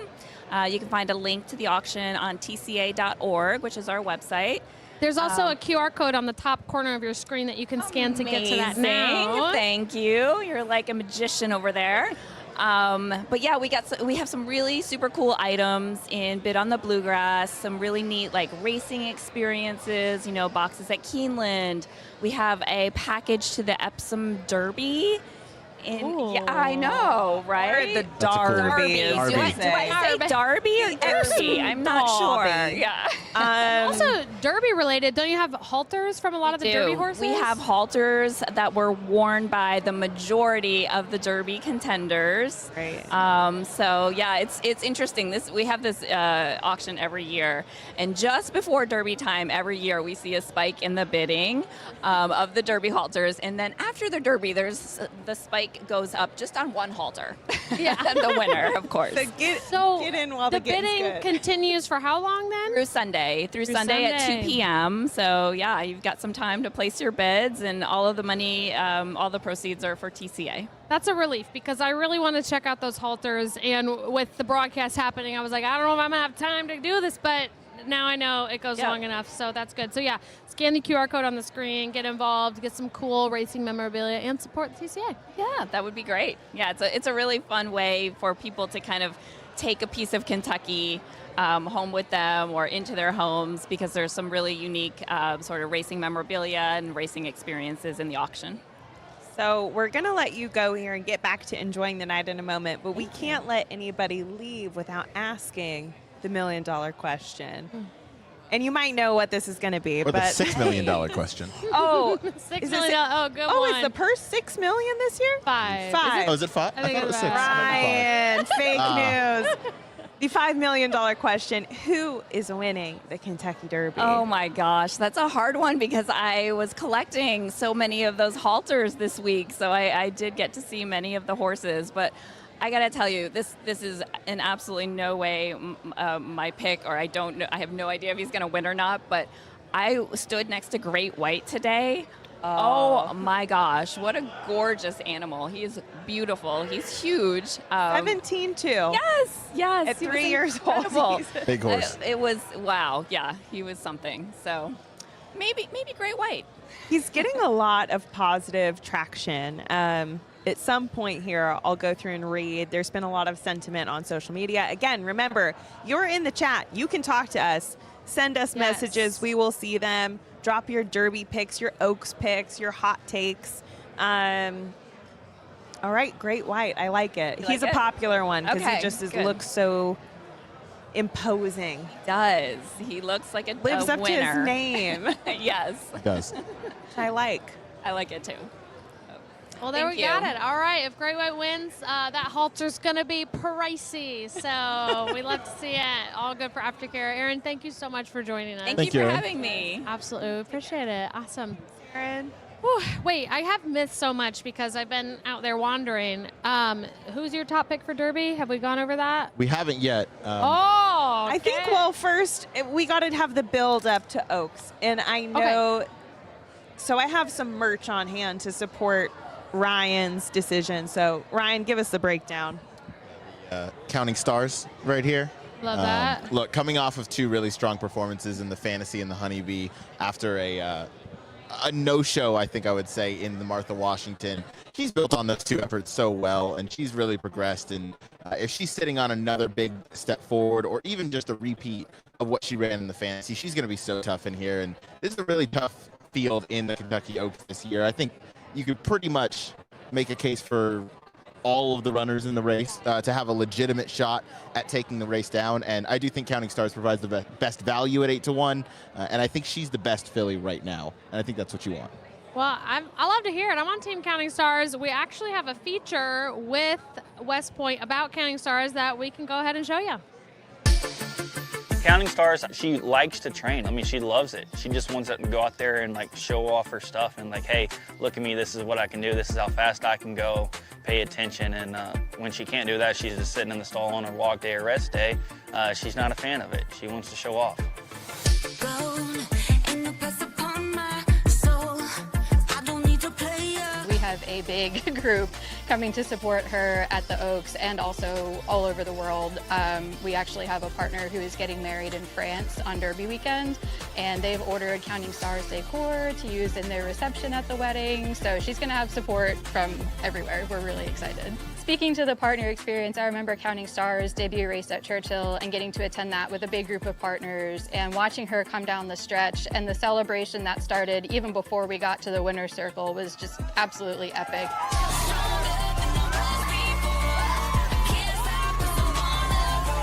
It's moments like that where you're able to take a step back and remind yourself, like, okay, you know, this is, again, why we do what we do.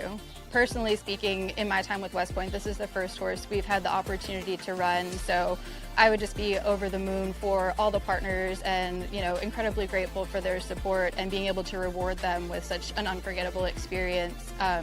Speaking for the rest of the team, I know Terry and Debbie, this is why they do what they do. This is why they show up every day, why they started the company to begin with, to be able to deliver on these dreams and once-in-a-lifetime experiences for people.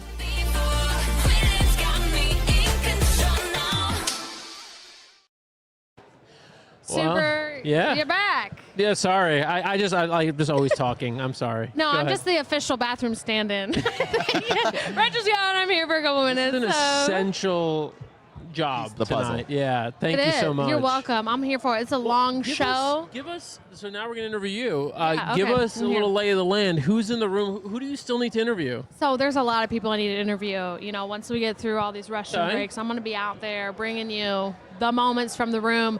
There's a lot going on. I saw a table that had, Jason Worth is in the house. More plays in the house. I saw Michael Behrens from my racehorses in the house. I saw a table with, I had a look. Wow, spacing the name. But we got Dave in the house too. Who Which if you're Dave? Dave Nichols. If you're a handicapping Nichols, person, nice. he is an absolute champ right now. Like, he just won the Keeneland tournament for, I don't know, probably close to $100,000. Yeah. And then he won the last Keeneland tournament too. Try to get He the also won the entire NEC Tour. race card from him handicapped Yeah, in like 30 we're gonna seconds. get picks from Dave. So I already prepped him. You know, you're coming on. I don't think he's playing. I think he's spectating. So we need to grab him for sure. But no, there's a lot of cool people in the room. So we'll definitely be wandering around and bringing that. And I'm gonna start bugging people while they're playing and just you got to. sit down and be like, show me your hand. You got to. Like, Let's we gotta take know a what's sneak happening peek. here. We got to do that. We gotta do it. So Absolutely. it's happening. Stay tuned. We've got a comment here from the Bridge Sanctuary watching from the farm in Texas. Y'all are doing a great Cool. job. Thank you for watching. Thank you for bringing awareness to Aftercare. Absolutely. And as a reminder, you've got the website on the bottom. If you're not here, you were not able to make it, please make a contribution. At the very least, you know it's going to be good karma. It's going to be good karma this also, weekend. We just had Erin on, and she was talking about the auction they have. So if you're somebody who doesn't like to just donate out of the goodness of your heart, You want looking at you, do it anyway. But you can also get some cool memorabilia. They got halters from all the horses. I'm going to get on there and start bidding as soon as possible, especially once I have a couple more of these bad boys. Exactly. And you can drink Rachel's too. You bid twice as much. So the Bridge Sanctuary, one of several aftercare organizations that are going to be benefiting from your kindness tonight and from the kindness of everyone in this room. Want to, again, once more, shout out all the other aftercare organizations that are involved with this event. Poker for Ponies, Bright Futures Farm, Caribbean Thoroughbred Aftercare, Mareworthy Charities in Kentucky, New Vocations, Old Friends, Second Chance Thoroughbred, Second Stride, TCA, you just heard from Aaron, Therapeutic Horses of Saratoga. So those are the charities. And also, it's worth shouting out also the sponsors, since the sponsors kind of make this event possible. So I'm going to read you the sponsors here in just a moment, as soon as I can I know pull it Churchill up. If I can pull it up. Downs and Coolmore are both big sponsors. And I will say, like, as a racehorse owner, I unfortunately have been through Yep. a time where my horse did have a career-ending injury. The horse this is not a good way to put it, but didn't have any like worth as a racehorse anymore, right? Like, was not able to even have load on their back as a Well, it's too trail dangerous horse. to race them anymore, so it's time for the second and it career. was time the for second, something the else. shift. And Yeah. so I have worked with a lot of these organizations, talking to them and saying like, hey, like, who can help me find a good future for this horse. And I mean, they do so much work. It's so hard, especially when the horse might not have a second discipline, you know, just finding a good home for them. And they did amazing. They found a farm for my homebred that was injured, who they had another horse the same age that just needed a buddy in the field. Yep. And they got along and they hit it off, and now, you know, she's out there hanging out with that horse every day. So it's really cool what we do. We got to give it back to the horses. So, sponsor list? Yeah, I'm going to read you the sponsors. I just want to point out at the bottom that Caribbean Thoroughbred Aftercare has jumped in the chat as well. Thank you to Resolute Racing, everyone, for putting on this great event tonight. So thank you, Caribbean Thoroughbred Aftercare, for the work you do. Absolutely. And also, anybody else watching from any of these organizations, you want to jump into the chat, would love to see you in the chat. Reminding people to contribute tonight through the link at the bottom here, scrolling, resracing.com/poker-4-ponies.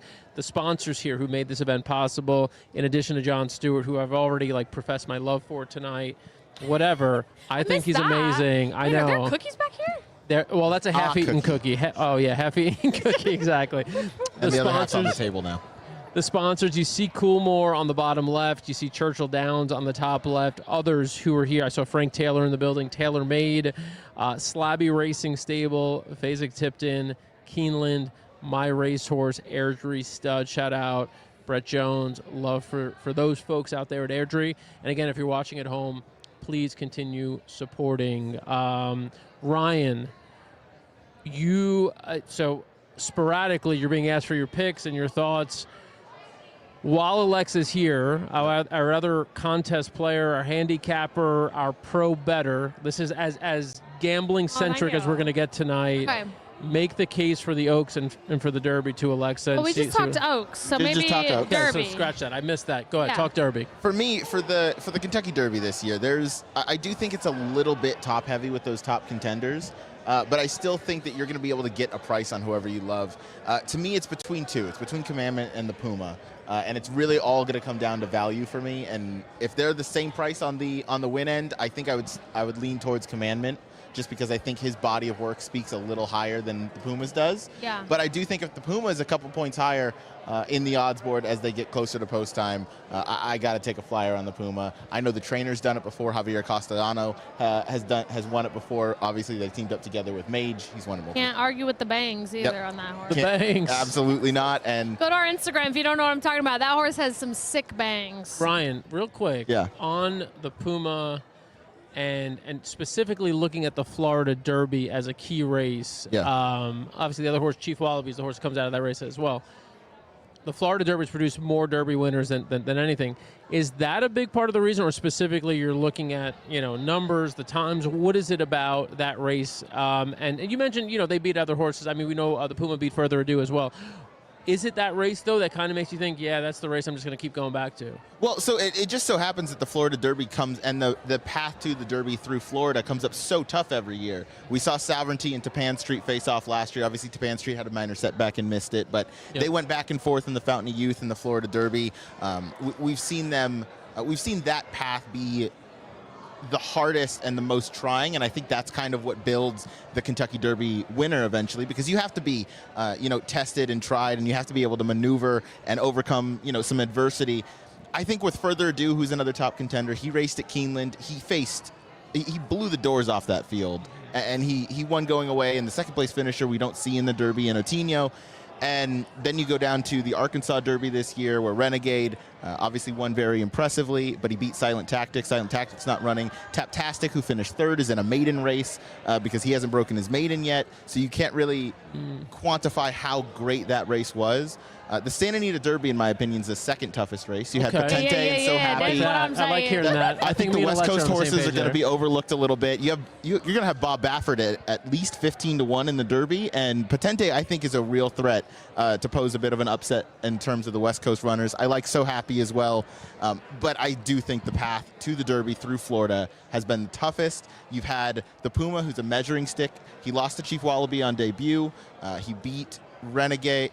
No, he lost to Renegade in the Sam F. Davis, and then he comes back in the Tampa Bay Derby, and he beats Further Ado, and then he loses to Commandment in the Florida Derby, and then beats Chief Wallaby. So he's he's been through the ringer. He's been tried and tested through all of those different Derby preps, and that comeback in 21 days from the Tampa Bay Derby to the Florida Derby was really impressive to do, and especially with the way he ran.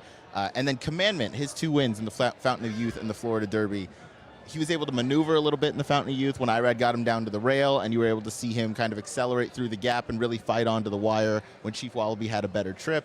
And then in the Florida Derby, he swung wide. He had no business winning that race, and he fought all the way down to the wire to get the job done. So I think those are the 2 top contenders that you want, and they both look to be peaking on Saturday. Well, damn. I mean, first of all, commend your recall on all these races. And 3 whiskey cokes in. Yeah, so. I can't even deal that. But I will say, when you're looking at the quote favorite, I don't think there's a true favorite in this race. I think that, first of all, I think the Derby's wide open. I think this is a year that there's no serious standout and it's exceptionally competitive. So from that standpoint, I'm going to bet a price. But if you're talking about some of the lower odds horses, I agree with you on Commandment. I think Commandment's a strong pick. My top pick is So Happy. I think So Happy is tactical speed and is going to be pretty forwardly placed, and I like that. I mean, in the Derby, it's always good to be out of the major traffic behind you with 20 horses. It's obviously very, trip-dependent situation. I will admit I'm slightly biased. Slightly. Just a little bit biased. Are you going to bet Patente then? I mean, because those no. I don't want to bet Patente. Patente is so impressive. Like, if you watch Patente, like what Patente did in the Santa Anita Derby, like went so fast, was on the inside, took a ton of pressure. Yes, So Happy went by, but Patente like battled, man. That horse, like, I like looking at horses visually, and I'm like, that's why I kind of like Country House a couple of years ago. And yes, it's a little bit of a flex, right? Wow. Did you bet Country House? Yeah, I won $7,000 on Country House. All right, listen to Dan, everybody. He's got this on lock. I mean, you got to visually look at which of these horses, I mean, only a certain number of them can go this distance. Truth. And even if you don't think like, hey, yeah, logically, yeah, Renegade's better than this horse, Commandment's better than this horse, you never know. Those horses might run into some trip trouble. Look for horses who you know are going to still be running. You're still going to have some gas in the tank late. And I think for me, Patente is one of these horses, like, he just does not like letting horses go by. So that's one thing. And I'm looking for horses that are going to make a late move. I think there are a couple of them, but I'm going to shut up for a minute. Give me your trifecta. Okay, my trifecta is So Happy, Commandment, Chief Wallaby. Okay. If you want to throw a 4th horse in there, further ado. But I think that's a pretty sexy trifecta for some good odds. If that hits, you're going to make some serious money. I do. So you mentioned Tapan Street last year. Unfortunately, did not run in the Derby. We actually were able to talk to the breeder of Tapan Street, who's also the breeder of Dan and Bourbon in the Derby, which is really cool because they're a small-time Blue Heaven Farm, small family operation, and they only have, I can't remember how many mares, but it's like 20 mares, or maybe even less than that. It's less than that, I think. Mares. Yeah, I think 8 mares. So like a really small operation, and to have that level of success multiple years in a row. I mean, obviously when Tapan Street scratched out of the Derby last year, it was pretty devastating for them, thinking they might not ever have this opportunity again to be in the Derby. And now to have it again the next year is really incredible. We did a little feature with them. So yeah, I want to share it with everybody. You want to watch it? Let's do it. Let's take a look. さらには10番のいってらっしゃいですが、先頭は5番のダノンバーボンだ、ゴールイン、ダノンバーボン快勝。Dan and Bourbon's out of our mare named Wild Ridge. He was born here on the farm. Everything went smoothly, and from the beginning, just a big, strapping, strong, muscular dude. Really never gave us a hard time. He was sort of an all-business type of horse. My name's Adam Korndorf. I'm the owner and general manager of Blue Heaven Farm in Versailles, Kentucky. We were excited about him from the beginning, but just like we are with all of the horses, all of them you think have all the potential in the world, but he was purchased by some great owners in Japan, and we've been following him as a racehorse since he went over there, and thrilled with how well he's doing. Excited for him to make his return to Kentucky, hopefully running in the big race.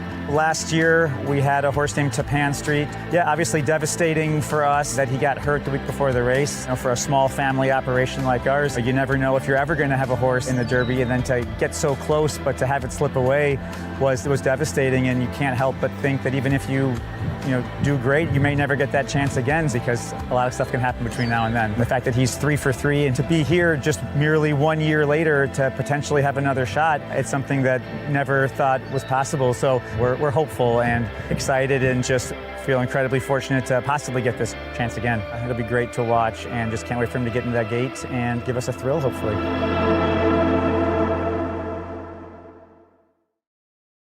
Several people have mentioned to me, like, Dan, if you don't bet a horse named Dan and Bourbon, you're sick. Well, it's just Dan on Bourbon, which is what you're on right now. Exactly. Cheers. What are you on at home? Let us know what you're on. I hope you're having a drink with us here and enjoying this night here, Poker for Ponies, live from the Omni in downtown Louisville on Kentucky Derby Week. Honestly, guys, I don't want to get too sentimental, but this is an absolute privilege. We get to be here for the Kentucky Derby. I haven't been here the past 2 years. I've been here for Derby before. I know Ryan's experiencing his first Derby, first time in Louisville. And, it's just a special thing to be here on this weekend and to be experiencing all this and to be doing it at an event like this too is just wonderful. We've talked a little bit about handicapping, a little bit about betting this weekend. We've talked about the Dave Nichols sitting in with us now is about to sit in. Now you can hear us. I can. Yeah. I'm still a little bit of a rookie with this, so I was like, I clip it on. You're good. We saw you at the NHC. You were a machine. you know what's up. How's it going, brother? You doing all right? It's great. The plane ride here was a little delayed, but we finally got here and excited for this event. And this is actually my first time to the Derby. You too. And now that's surprising. Yeah. How is that possible? I don't like big crowds. So like when I'm up at Saratoga, like giveaway day, I just stay away from the idea of like 150,000 people has just kind of kept me away. But my good buddy Matt Aki is with West Point and he has Counting Stars. Yes. This is perfect timing. There you go. She's about to get into it. We're at the halfway point of this show, a little more than halfway, I think, where I need a little pick-me-up, and we stopped by the West Point party celebrating Counting Stars right before this started across the street. So I have little M&Ms that have Counting Stars name on them. And Matt and his family actually named the horse. So tell us how that came to be. Is it after the song? So it's, I mean, everybody's talking about like Renegade and Right to Party for the Derby, but it's based on a song by One Republic, Counting Stars. So it was a song that they liked. West Point has a star on their silks, so it all kind of fits together. So. That makes sense. Oh, okay, I actually missed that somehow. Like, whew, right over my head. Do you want some M&Ms? I feel like I would be like, she was so excited about the M&Ms. Not imposing. Go ahead. Go ahead, have you some. Want more where these came from. Come on. There you go. There you go. This is what's lucky. We're going to have a little snack. Yeah, go ahead. Well, I know Ryan's not even a paid actor here. He loves that horse. Okay. And I do like Counting obviously, Stars we a got to lot. get into the handicapping. We're here. You're okay. Really on one right now. I have a question for him when you're ready. Go ahead. now? Just you may as well just ask it. Go ahead. Just fire away, everyone. So you just won the Grade 1 gamble. Yes. How did you decide on Trendsetter? Because that was your winning play. Whoa, what happened? What? Oh, okay, wait. Okay, go to Something Alexa. big's happened. All right, now, like, if you want the real, like, betting insight, you're gonna have to wait a minute because we got Alexa's got something big here. Alexa's got something big. I do. Rich, what is happening? You went all in this early? No, it's not early. We're actually, we've been here for a little while, and I've got 9:30 reservations, so I got to go. So I put them all in. Now, time to eat. What does he got? What is he holding? Say, it's time to get spicy. So here we go. Wait, can we get a peek at your cards? Oh, he's gonna give us the inside. Okay, nobody look. Oh, okay. And what's on the table? I don't know. I don't have a poker face. Wait, show us the table. So Two just aces? With so a king, everybody ace? knows, I don't know poker that well, so I don't know what he's got here. I think that's good. All right, I think that's good. Wait a minute. Are we all in over there? Are you matching? Oh, you're still thinking. He's watching the broadcast. Yeah. Oh, is he watching the broadcast? He's watching the broadcast. Right. Who is that? Is that Helmers? Who's he playing against? Wait, Helmers! It's Helmers he's playing against. There you go. What's Helmers got? Oh, yeah. Okay, that's okay. If she's got it, she can have it. There you go. So guess what? Spicy wins again. Oh, there's a win for more play. We got a win from our. Okay, wait, we got Helmers over here. Helmers, you folded. Was that a good call? Yeah, he had the straight, but he gave it away because he said he had to leave to go to dinner. It was the most obvious thing ever. He's not leaving to go to, he's going to try to win the game. Like, he's a competitor. He owns one of the best horses in America. Okay, wait, Rich, you're not going to make your reservations now. You got all this cash. I think I'm just, this is for charity. So we're just going to give it back, and hopefully it goes to the right place. But we're having a good time. We'll donate it to, actually, that's what I'm trying to do, like get in it so that I can actually distribute evenly and not just give somebody, more than others. So we're having fun. Thanks, John. There you hear it. Okay, but there's some more personalities at this table. Wait, tell Rich I need some money for my pick 5 tomorrow too. Don't let's hold a little back.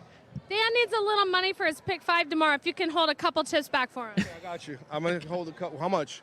About 1,000? Just 2,000? 500 was fine, but I'll take 1,000. Yeah. He'll take 1,000. Easy, but you know what? You can't take easy long to someone. Dan, you can't steal from charity. What is wrong with you? He's going to give back. It's fine.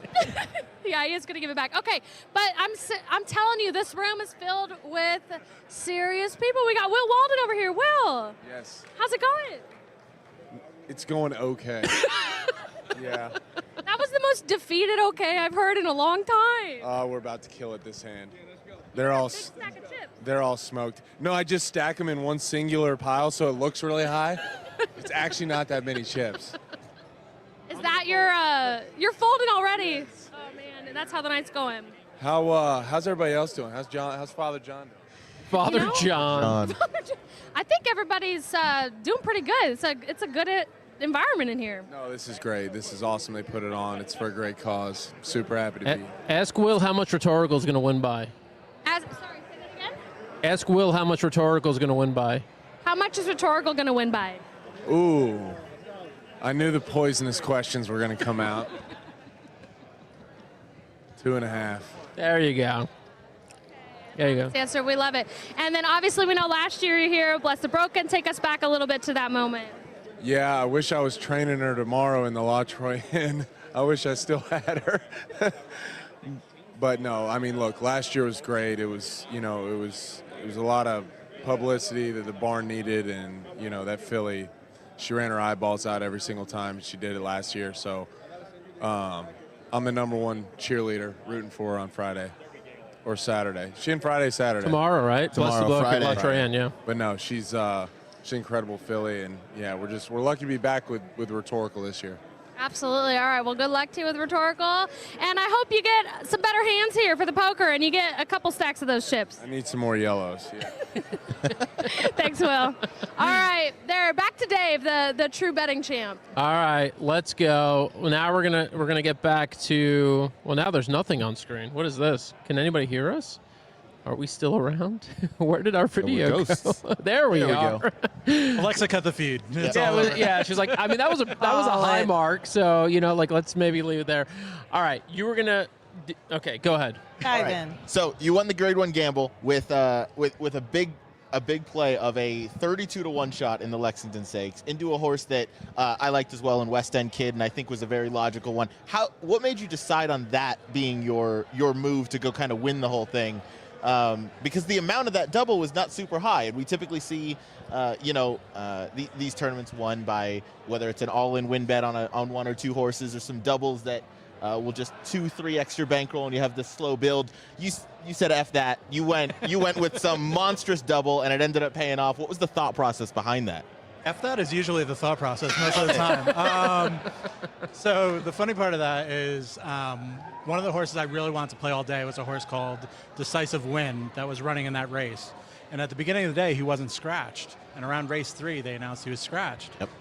And I was like, that's very not good for me because that was kind of like so you built your day around based on that. Yeah. So then I had to scramble a little bit. I've never bet a $3,000 double before. I bet a $3,000 double in that race, which lost, which was Corona de Oro, who might end up in the Kentucky Derby the way the horses are scratching. Yeah, any moment. So basically what I did was I didn't like the Cox horses in that race, and there were a couple other long shots I didn't like, and there were 3 what I deemed somewhat playable horses in there. Whoops. The one Corona de Oro was, I think, the third choice in that race, so I bet big on that one. And then the 2 long shots, I bet 250 for my double. They're both around 30 to 40 to 1 leading into West End Kid.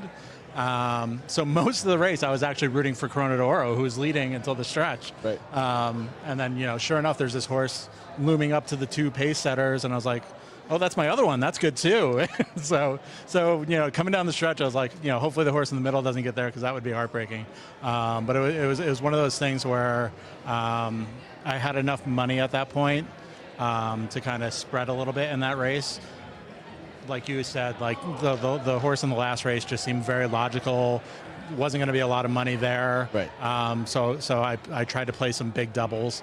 And with horse racing now, it's really hard to gauge how much something is going to pay. I did my best to kind of figure it out. And then when the will pays showed up, I was a little short actually. So I had to play a $1,000 exacta in the last race, which kind of gave me a little extra to get across the finish line. I love it. Real quick, Alexa is standing by again. She's got another all-in moment. Alexa, what do you got? This room is pure madness, okay? Jason Worth, you just went all in. Yeah, I re-raised all in. I put Tanner over here, Next Gen Thoroughbreds. I went all in. He doesn't know how to play, but he's leading the chip stack at the table. There's been some table coaching going on, but it's all for the right cause at least. So whatever happens. What does Jason have? What is he holding? Can we get a look at your cards? A little peek, a little preview? I'm not gonna look. Ooh, pocket queens. Okay, what's on the table? Let's see the table. What's on the table? Can we get a look at? Anything turned yet? I don't think so. All right, nothing yet. So all right. So if anybody's, this is like the easiest game to cheat on. Okay, Jason. While they're counting chips and doing whatever they're doing, because I don't know poker that well, talk to us about your filly. Oh my gosh. So Nikon was kind of the flagship of our stable for Icon Racing, and here we are, on the eve of the Oaks, and we've got a filly in the Kentucky Oats, and I couldn't be more proud of what we've done with Icon Racing and all my partners that are here that believed in us, and we're taking them to the Kentucky Oaks. It's amazing. It's pretty incredible the track record you got. All right, hold on. All right. You got to ask Jason. Can we get... Ask Jason how much he believes that Alex is his good luck charm. What's on the table, by the way? We got some stuff happening on the table. Alex is giving us a shot here. Can you read the cards? What is that? What's on the table? We can't see it. What, Alex? They can't see what's on the table. What is that? Get up in there. No, the 66. Is there? What is that? Is there a queen, jack, queen? So we got two a jack, jacks. king, 7, 2 jacks. Okay. 5, 7, king, Right. and you got 2 queens. And 3 spades up there too. So if anybody's holding spades or jacks, or a jack, we're in trouble here for Jason. Let's see what's what did everybody else turn over? Side pot. Tell us what's this. We'll get some side action. Side action? What does side action mean? Jason Worth was. It means real money. There's the charity stuff, and then there's the real game. What does he say? Is the side action for charity? Well. Yep. Of course. We're everybody's thankful for John Stewart putting this thing on Resolute Racing. Super, charitable guy and an all-around good dude for horse racing, and it's all for the right reason, except for the side bets. All right, Alexa. Okay, we gotta have a side bet. Yes. Alexa, ask Jason how likely is it that. Ask Jason how likely it is the Mets turn their season around. Dan, he's rebuying. First of all, okay, rebuying back in, but also. I can't let Tanner get the best of me here. No, Tanner, you gotta go up to fight against this guy. But Dan wants to know how likely it is the Mets turn their season around. Oh, not likely. It's the Mets.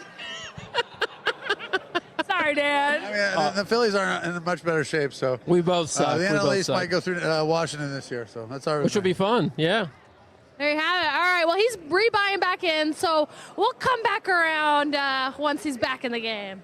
Phenomenal. Look, this is coverage, and next I feel like I'm on like the New Year's Eve broadcast where like we're swinging it to Alexa. Here we go. Things are happening. I'm eating a cookie. Yeah. We have There's M&Ms snacks. open. There's drinks. There's Rachel has consumed about 8,500 calories since the show started, which is spectacular, and still she's only 110 pounds, which is like, she's one of those Guinness World Record people. Can I get that in writing? You can. To give to my doctor? You can. All right, so we covered, your strategy in recently winning, obviously, a massive tournament. What is your strategy on this weekend? I've crafted pick 5 tickets for tomorrow and Saturday already. I don't know if that's stupid. I'm going to have to go back and reassess after scratches and everything else tomorrow, try to figure it out. How do you attack these kinds of weekends? In terms of the KDBC, I tend to play my contest very much the same. I do a lot of rolling doubles. I find a 5-6 race stretch where not that I have insanely strong opinion, but I feel like there's money to be made along that stretch. Unfortunately at Keeneland that was not the case, but then it worked out. So, who knows? As far as the Oaks and the Derby this weekend, for the Oaks I have what people have told me is a sane pick. For the Derby I think I'm the only person who has picked this horse. Okay. And he'll probably be done a half mile out, but I like 6-speed in the Derby. Whoa, that's the first crazy pick. The first we've heard. Just give us the logic, because that's the first we've heard 6-speed. So my logic, the most basic logic behind it is that I don't think there's much early pace in the race. Okay. But the second thing is, this is what I did at BCBC. I love watching replays from overseas and stuff like that. And when this horse was stretched out to a mile during the broadcast, they were talking about he's a sprinter. We don't know that he can go a mile. And then he wanted a mile. And then they're like, well, screw it. The whole F that thing. Here we go. We're going to try a mile and 3/16. And he definitely struggled at the end of it, but he seems like a horse who wants to fight. He fought in the stretch. I was talking about this earlier. You could see horses they don't want horses to go by. When they hit the front, get away from me. Yeah. I want this. Yeah, and with him, the trainer is already he was a former assistant to Bob Baffert. He said we're going. If they go fast, we're going faster. That's what he said. He's a top 5 international trainer. Yeah. So I think, and especially the longer the shot that's on the lead, I think the more the other jockeys will go, that horse is coming back. And maybe he gets to the top of the stretch and then he gets tired or whatever. But he's going to be 70-1 or something like that. I love it. My only concern with him, I'll say this, is that in the past, I've bet a couple of UAE Derby horses who I thought had a ton of speed. They break from the gate. They, quarter mile in, they're 10 lengths back because it's not the same speed. Have you made that assessment? Have you looked at? I'm assuming you have. And do you think, hey, this horse is actually really fast? Part of it is that they really thought he was just going to be a sprinter. So I believe he has that speed. Yeah. Also, going through all the horses in the race, there aren't a lot of horses in the race. Pavlovian, I think, is the only one you're looking at, right? Potentially. Pavlovian and Litmus Test. Okay, Litmus Test. Yep. Be crazy about it. Go and everything. for it. Yeah. But most of the horses in the race have never been on the lead before, and then there are horses like Great White, where the trainer said, we didn't want to be on the lead last time, we're not going to be on the lead this time. Right. Potente was on the lead last time. Baffert's not sending both of his horses out to the lead. Potente needs to be on the lead. Yeah, Potente does not need to be on the lead. No. And then So Happy Two-Back was on the lead. That's not where he wants to be. Exactly. He looked like he didn't want any part of that distance when he was on the lead, and then they gave him a target again, and he was much better. He's not going to be anywhere close. I was going to say Potente, to me, is the only other kind of major pace presence. But we've seen, the horses from overseas, when they come over, they're going to play to their horses' strengths, I think, a little more than American horses and American trainers will, because they're here to win, and they're going to go with what their horse does best. I think 6-speed, I think it's make the lead at all costs type of a trip. If he's not on the lead, I'm just tearing up my tickets before they go on the first turn. Right. And if I'm being honest, I feel like Further Ado is a horse that could get the lead if they wanted it, but I think Cox has said he doesn't want. A lot of the horses in the race just want to have a target, and they want to have a target. And I feel like the longer the shot, the more the jockeys will be like, we don't really have to worry about that horse. And if they leave that horse alone for a long time, he could, it's like Trendsetter. I messed that up again, sorry. It's one of those things where, if the price is right, you don't really have to bet that much on that horse to make it worthwhile. 6-speed might be the third or fourth longest shot on the board. Might be the longest shot. I think he's going to be the longest. I think Albus will be the longest shot, and then... Ocelli is probably... Yeah. Oh, yeah, the maiden, yeah. And then people might just bet Great White because he's a cool-looking freaking horse. Yeah, no. I think that people will. When I think of some international horses that have come over to the Derby, none possibly more iconic than Thunder Snow, who, if you all watching at home are not familiar, you've got to check this out. But Thunder Snow, I think, was he one of the favorites? Like, he was highly touted. Well, he came out of the UAE Kentucky Derby, right, too. Won the UAE Derby. And let's just say he did not like this track here at Churchill track Downs. too that day. And he basically, as if a bucking bronc opened the chutes, he was kind of leaping, almost like a gazelle, maybe less bucking and just like hopping out of the gate. And it was, I'd never seen that before in my life. Jockey needed a cowboy hat. So one hand on.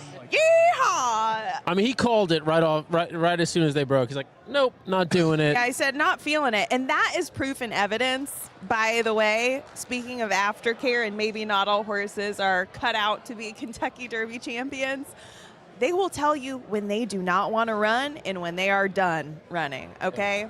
And that was a prime example of it. But I don't know. I hear you mention Further Ado. That is probably the hottest name that I'm hearing in the media room from everybody. Which is shocking to me because I remember the immediate reaction from everyone after the Bluegrass Stakes was, who did he beat? He beat nobody. And it seems like everybody's on him this week. Everyone's on him, but seeing him physically in person at Keeneland, in the paddock ahead of the race, I was like, this horse is much more petite and compact than I was expecting. And also, for perspective, Great White was in that race too. So we were like, oh my God, like there's a dinosaur in here.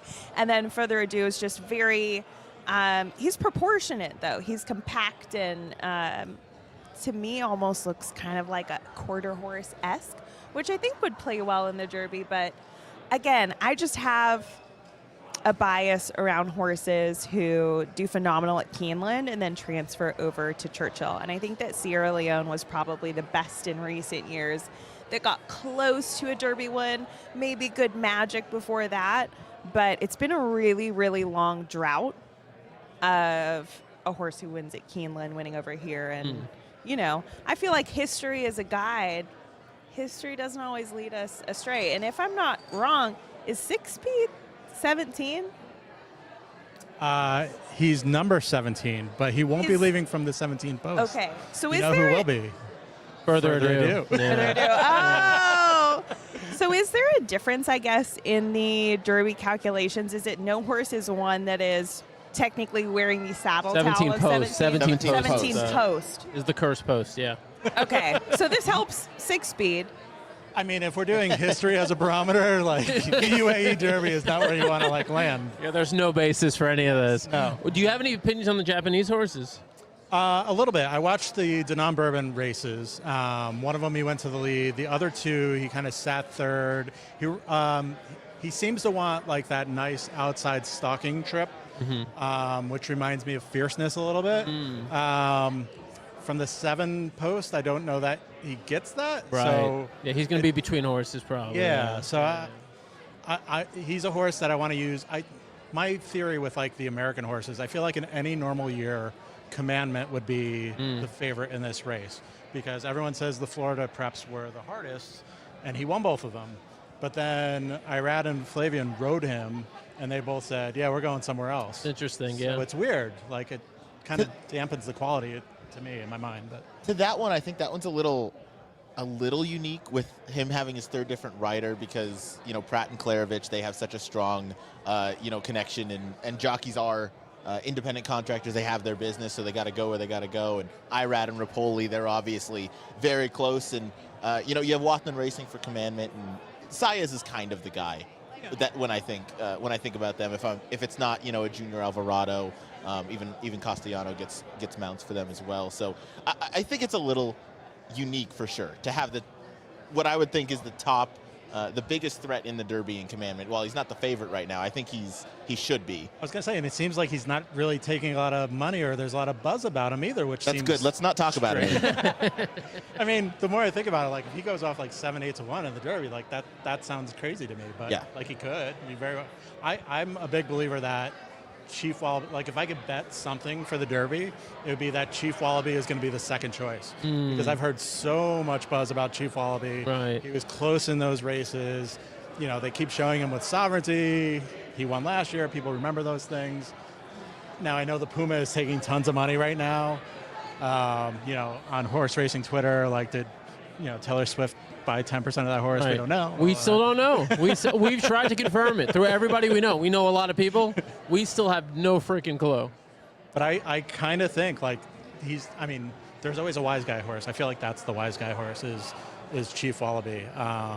So we'll see. I don't know. But and do you say that in the sense that you think he's probably not going to be there? Maybe finishes 4th, 5th, 6th? I think he's very logical to win, but I think he'll be overbet. Yeah. Essentially. So you'd stay away. I would stay away. Yes. Stay away. All right, we got to do some Oaks. I know. I mean, I don't want you to give away the whole game plan for the weekend. Sure, Who's why the not? Oaks horse? That's that, right? Let's go. That's it. Nobody's watching. Only Oaks is a 7, different betting 800,000 challenge people. anyway. We'll have Alexa cut in right as I reveal my Oaks. So my pick is. Wait, let's go to Alexa real quick. Yeah. Who is it? So with my heart, it's Counting Stars because I'm here to support my friend Matt Aki. That's his horse. Handicapping it, that's my second pick in the race. I like Prom Queen. Okay.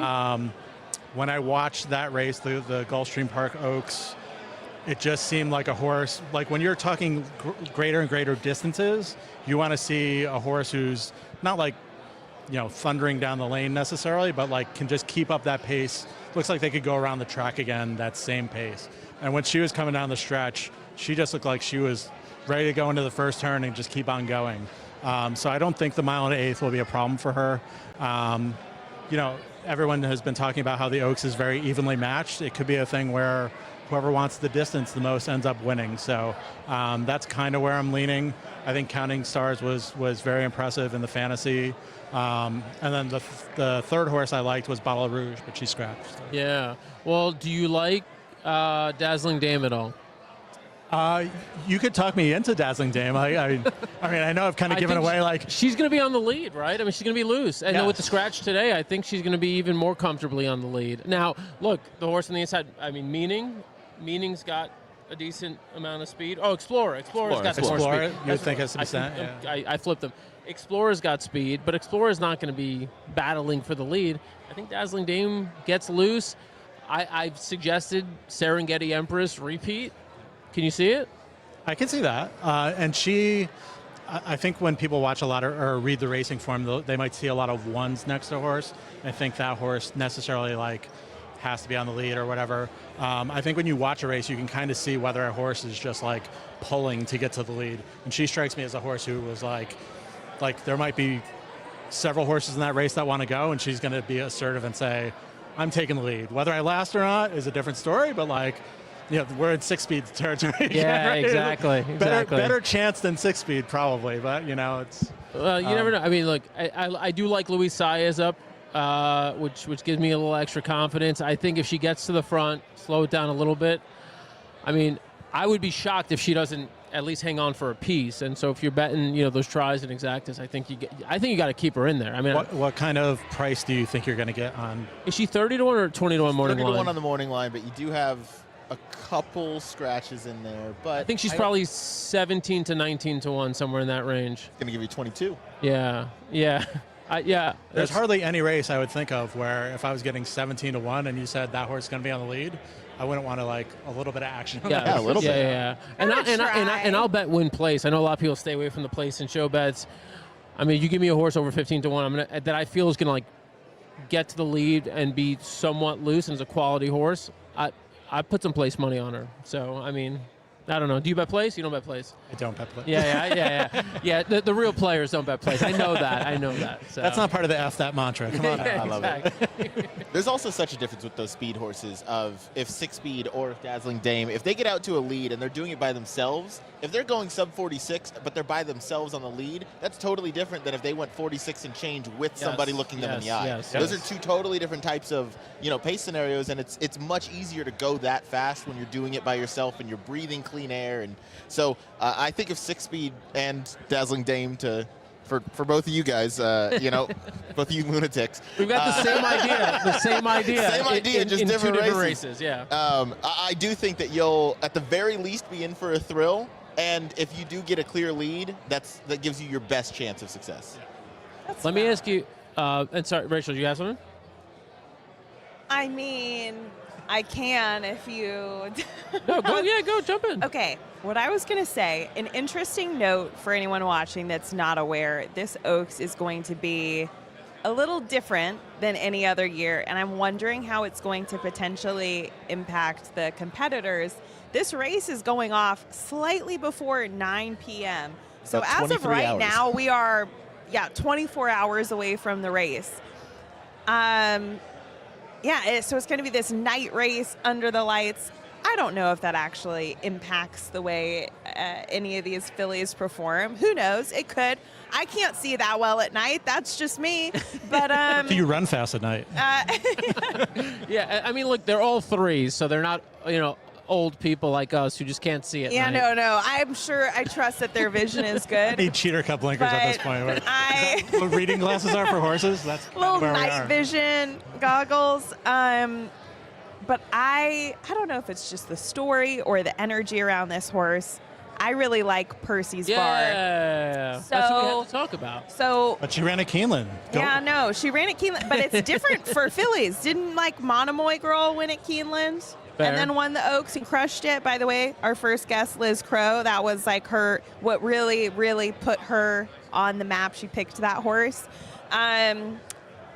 So I don't know. I think that there's a little bit more potential. The fillies don't necessarily have the stank that the boys do on them with that race. But talking to Luan Machado, her jockey at Keeneland, which is another piece of content that you can find on our Instagram, we chatted with him for quite a while. And he just feels so calm and confident. And by the way, he rode massive long shot Final Gambit into 4th last year in the Kentucky Derby. Which was tremendous. He doesn't have a Derby horse this year, but he just feels so sure in Percy's bar. And she's like, she is so chill, but she absolutely knows and locks in and is a different horse. He was like, the first time I got on her to try and, breeze her, I was like, is she normal? Like, her nose is dragging on the ground. She's just like barely putzing along. And then it was time to actually do the work. And he was like, oh my God, what's underneath me right now? So I think that she's really intelligent where she can lock in and understands. And seeing the races that I have seen from her, she just really fights for it. Like you said, a horse that gets on the lead or gets close and they really don't want to let it go. Too. She's definitely overcome a lot in her races. She's always kind of up against it. She's come from behind. She's led. She's had traffic. She's had a lot of stuff stacked against her and has won in a variety of different ways. So that's my pick, Percy's Bar. I was going to say, you're not the only one thinking about the time of the race tomorrow, because I read today that Todd Pletcher was actually training Zany earlier in the morning. Really? So that's interesting. Oh, I'm thinking Todd. I have no idea whether that would help that's in some wizardry preparation, right but there. he knows way more about horses than I do. So I was like, maybe, But, interesting. Yeah. From a handicapping perspective, what do you do with Zany? Because I felt like 4-1 was way too low of a price to take on a horse that the Demoiselle last winter was her best race by far. It was an 89. Her 2 races this year have been an 82 and an 83 buyer speed figure. She hasn't taken that step forward yet. She's the favorite, which I think makes some amount of sense. I can see why she'd be made the favorite in there. But, I mean, again, you had Percy's Bar, who just beat her. Given I do think Percy's Bar got a little bit of a better trip in there, a little bit of a better setup. But, yeah, what do you do with a horse like that, at least from a betting perspective, if you do like the horse, but you don't want to take that short of a price on a very competitive race? I was genuinely surprised when Zany was the morning line favorite. I can see Renegade a little bit more because like Irad had his choice of like different horses and he landed there, and there's always a little extra Irad money, so I kind of got that. And it's sort of the same situation with the Oaks, but it just felt like there are so many horses in that race that have run just about what she's run. If not better, honestly. Like you mentioned the one race where she had an 89 buyer. The other ones I think are like low 80s and stuff like that. So I think I never want a favorite that I feel has to improve, and I think she has to improve to win this weekend. So I was definitely surprised by that. Again, like these horses that are going to be in any of the races this weekend are going to be awesome horses. So they, she has a very real chance of winning, but I wouldn't take her at a low price. Alexa standing by with our next guest. Before we kick to her, want to let you get back to the festivities here tonight. Thank you so much for taking some time with us, and Thank we'll you for see you having this me on. weekend. Yeah. One last thing. Yes. Therapeutic Horses Saratoga, we're supporting Aftercare tonight. This organization that I help out with, they do a great job. They're one of the beneficiaries of tonight. So thank you for having me on, and thank you for covering this. Awesome. Thank you so much. Stay hot, bro. You're on a hell of a run. You are. Keep it rolling. Link at the bottom. Reminder, you could support all these charities by going to the link at the bottom. Right now, Alexa, who you got? Okay, so we heard from John Stewart, the man of the hour, putting this on earlier, and we heard who he was playing for, Mareworthy. I've got Kyle Rothfuss from Mareworthy. That's me. I'm so excited to have John playing for us. I know, you got a good one. Somebody who knows what poker is. That's really helpful because I have no idea. I'm not playing for a reason. Okay, so you were at this event last year, correct? Yes, this is our third time being represented. Lovely. Yeah. And you just got your TA accreditation? Last year we got our Thoroughbred Aftercare Alliance accreditation, yep. What does that do for you as an aftercare organization? So it really gives us some legitimacy with horse players, which is awesome. It gives us a lot of visibility, resources, and obviously funding. So it's great to have that. Yes, funding. Everybody, funding's what we need. So donate. Okay, but your organization is unique. You are for mares only. So tell us about that. So we focus entirely on retired broodmares. Just it was a space that we saw needed. There's a big gap for it. A lot of the mares, after they've been career broodmares, have had a lot of babies. We all know about the stallions, but very often we miss the mares. So we just want to give them a sanctuary spot and a spotlight. So we do a lot of education on what's out there, putting them in the spotlight, sanctuary, and then we also even adopt some of them out. I love that. Focusing on the ladies. We love to hear it. What would you say? I mean, this week is such a crazy week. And did you say you're involved in the 3-day event too? Or what did you announce for? Oh, I announce usually annually for the Thoroughbred Makeover, the Retired Racehorse Project Thoroughbred Makeover. I competed in that 5 years, so that was a while ago now, but do that. And then the 3-day event's fun. I try and go, but we're not officially involved. Okay, so wait, tell the audience a little bit about what announcing for that event is like. So I get to announce for freestyle usually every year in October, and it's a lot of fun because you just are basically on for like 3 hours of just talking and announcing the horses and sharing, and it's at the horse park, so your voice is on a big boom, like you're kind of loud, and I've actually realized I have to change my voice, and I go into what I call like PBS. I want to hear it. Give us the announcer voice. It's like NPR, so I get a little quieter. I'm like, and next in the ring we have number 372. This is so-and-so competing for...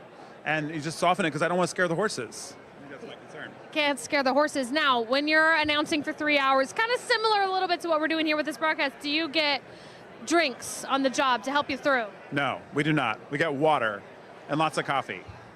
That's tough. That's tough. You guys got it good tonight. You got it real good. We do have it good. Okay, so before we let you go, tell us a little bit more about Mareworthy, how people can get involved, and what some of your initiatives are. Yeah, so you can find Mareworthy on Facebook. At just Mareworthy, Mareworthy, Mareworthy.com. Big initiatives we have right now is we are launching a distributed broodmare network. So we're actually putting farms out there. So if you have a farm in Central Kentucky and you want to help us increase our capacity, great. Take donations, and we do a lot of education. So we really are just helping owners figure out the right pathway to retirement. So if you need assistance on retirement, please reach out. It's at Mareworthy.com. I love it. There you go. Good resources for everybody looking for help. And we'll be cheering for John that he gets you those funds tonight. Yes, it'd be great. It'd be awesome to have a big win from John tonight. Wait, before we let you go, you were talking about last year, you actually cleared more money than the winner from this? Actually, 2 years ago, so the inaugural event they did in 2024, the third and fourth place winners actually were both representing Mareworthy, so we actually ended up with more money with the third and fourth place than first and second place did, which was pretty awesome. It was a big win for us that year. Double dipping. We love it. We love Subtle it. flex. Okay, well, thank you so much, Kyle. We appreciate you. And everybody go check out Mareworthy. Love Back that. to you guys on the set, Dan. Thank you, Alexa. Thank you, Kyle. That is spectacular. We've mentioned the beneficiaries here a couple of times tonight. Want to run through them one more time so that you know all the great organizations that are benefiting from this event. The Bridge Sanctuary, Bright Futures Farm, Caribbean Thoroughbred, Aftercare, Mareworthy, who we just heard from there, New Vocations, Old Friends, Second Chance, Second Stride, TCA, that's the Thoroughbred Charities of America, Therapeutic Horses of Saratoga. If you want to support them in one fell swoop, all you have to do is go to the link at the bottom of your screen, resracing.com/poker-4-ponies. Go ahead and support these causes here tonight. This has been a spectacular night. We're supporting Aftercare, and we're also handicapping. We're gambling. Our next guest, by the way, surprised me. I didn't know what she was about, but she came in and she was like, hey, who you got in your pick five? Who do you got? I got mine all sketched out. What do you say? Everything is set for tomorrow for me. I am going over my undercard races for the Derby still, but I'm going to stick to my Wonder Dean, and I think I'm going to go single him as well on my ticket. Singling Wonder Dean. I mean, that's all you need to know. Single him. That's all you need to know. This woman is out of her mind. So for our audience, this is their first time seeing you. Why don't you introduce yourself, give us your background, and tell us how you landed here in Kentucky on this week. Well, my name is Ashley Hodkin. I'm an exercise rider, and I do jumpers off the track. I absolutely love racing. I'm super passionate about thoroughbreds. And recently, in the past few years, I got into handicapping the races as well. When you're at the track, you just can't help yourself but get a little bit involved in the gambling side of it. So I've become quite a handicapper. So now I'm more focused on air and freelance media. So it's been really awesome. And do you speak Japanese yet, or you're just getting? You know what? I'm there? picking it up after today and speaking with Wonder Dean Connections. I'm picking it up. All I recall hearing constantly on a loop. So we were lucky, a couple of us, myself, Dan, Alex, to go over to the Japan Cup in November. And one phrase that you just would hear constantly, arigato gozaimasu, which is like, thank you very much. That's what echoes in my head. I love it. I miss it so much. Rachel's totally sane, by the way. She's totally normal. Arigato, yeah. But they are so kind. Talk about this morning. Kind. This morning, I was a fangirl a little bit. I went to Wonder Dean. I got to meet his connections. The trainer, he brought his own translator. I got to get in touch with the exercise rider, and they were so excited and so thrilled to have somebody come to the barn and talk to them about their horse. That's okay. It happens once a show. Now we've got whoa! Come back! Now we've got to get your full story. Who is this man who walked through our set? I'm Steve Rothblum. I'm racing manager working with Team O'Neill and a bloodstock agent, and Ryan is my man. So you can't see it, but he wears blinkers at all times. He cannot see cameras. He cannot see cameras or lights. Actually, I acted for quite a while, so kind of used to cameras and lights, but with today's stuff, I mean, it's like, seriously? Okay. So where are you guys being broadcast? What is this live on? Is this a podcast, or are you going out? This is a live stream. America's Best Racing and Resolute Racing are streaming this, Poker for Ponies. What brings you here? Are you serious with that question? Yeah, like, are you playing? Are you playing? I mean, what are you doing here? Came for the Oaks and the Derby. Team O'Neill, we have Pavlovian in the Derby with Robusta. Just needing one more late scratch to be in the field. So, and I come every year for the excitement of the Derby. We've been fortunate enough with Team O'Neill to win it twice. no feeling like it, and would love to feel it again this year. Awesome. And Ryan, you guys know each other pretty well. Absolutely. I get to see Steve once a week up at Santa Anita. Each other like 3 days a week. 3 days a week, I guess. Yeah. Now you're going to get to drag him constantly for this movie. Oh, and I will. Yeah. Didn't see the lights. Didn't see it. Like Are you guys together? That's my wife. Yeah, Okay. So do you know what he just did? Are you aware of the move he just made? No, but I wouldn't be surprised, so please tell me. So what if I told you that while we're streaming live with the lights and the cameras, he literally walked right in front of the set? Again, wouldn't surprise me. You're welcome.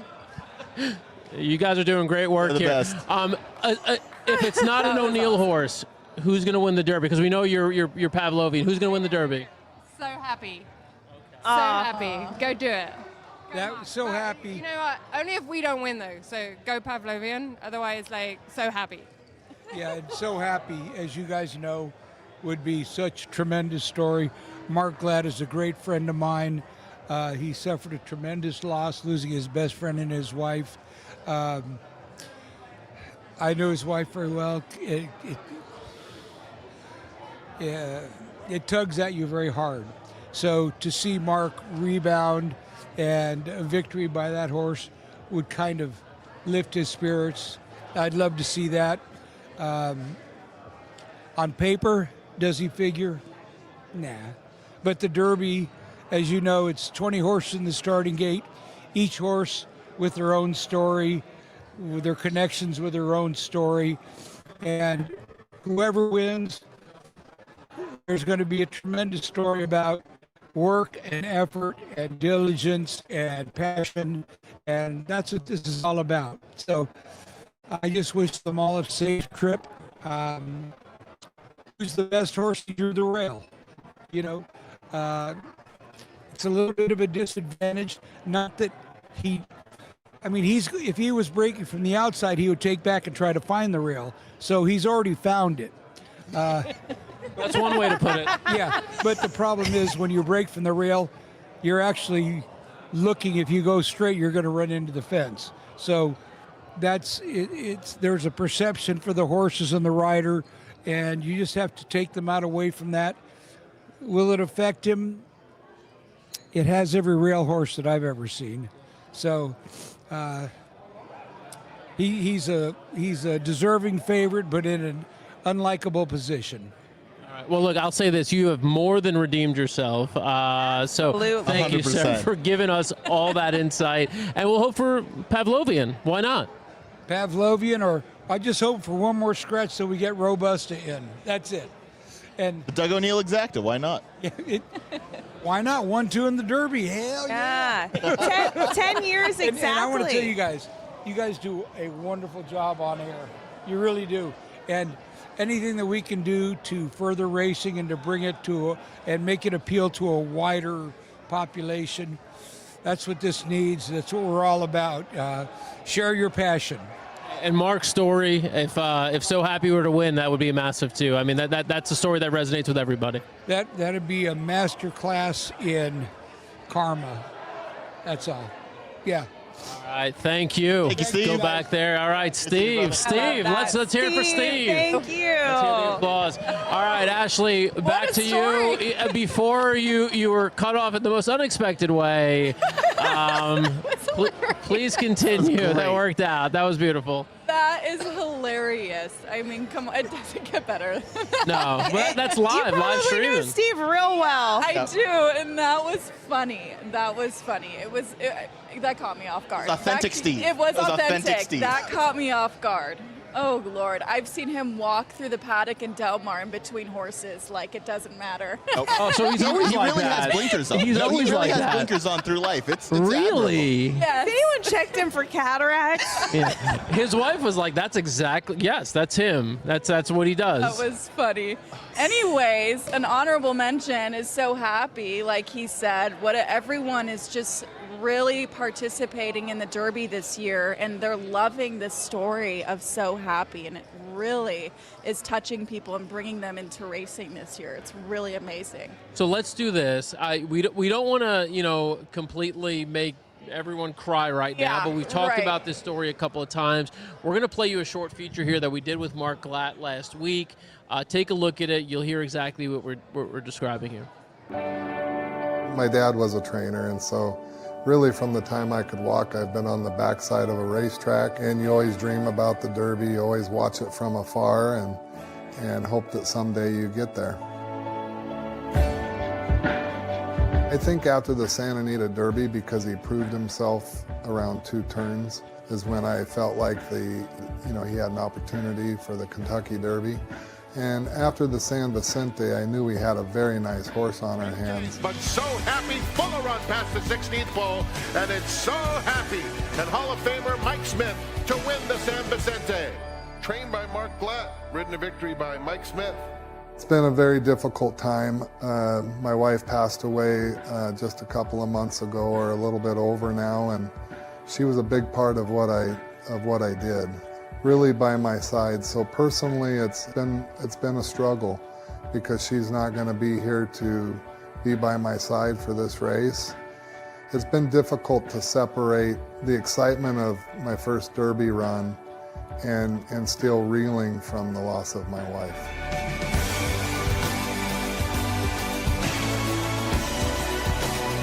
Having my kids with me here this week is extra special to share this experience with them, especially given the circumstances of my wife and their mother not being here. It'll make even more meaningful, and I couldn't do it without them.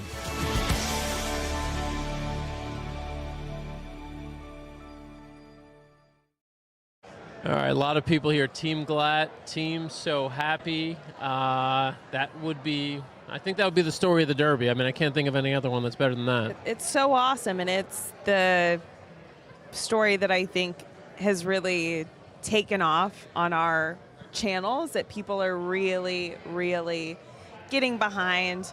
Got to give huge props to Zoe Metz out in California.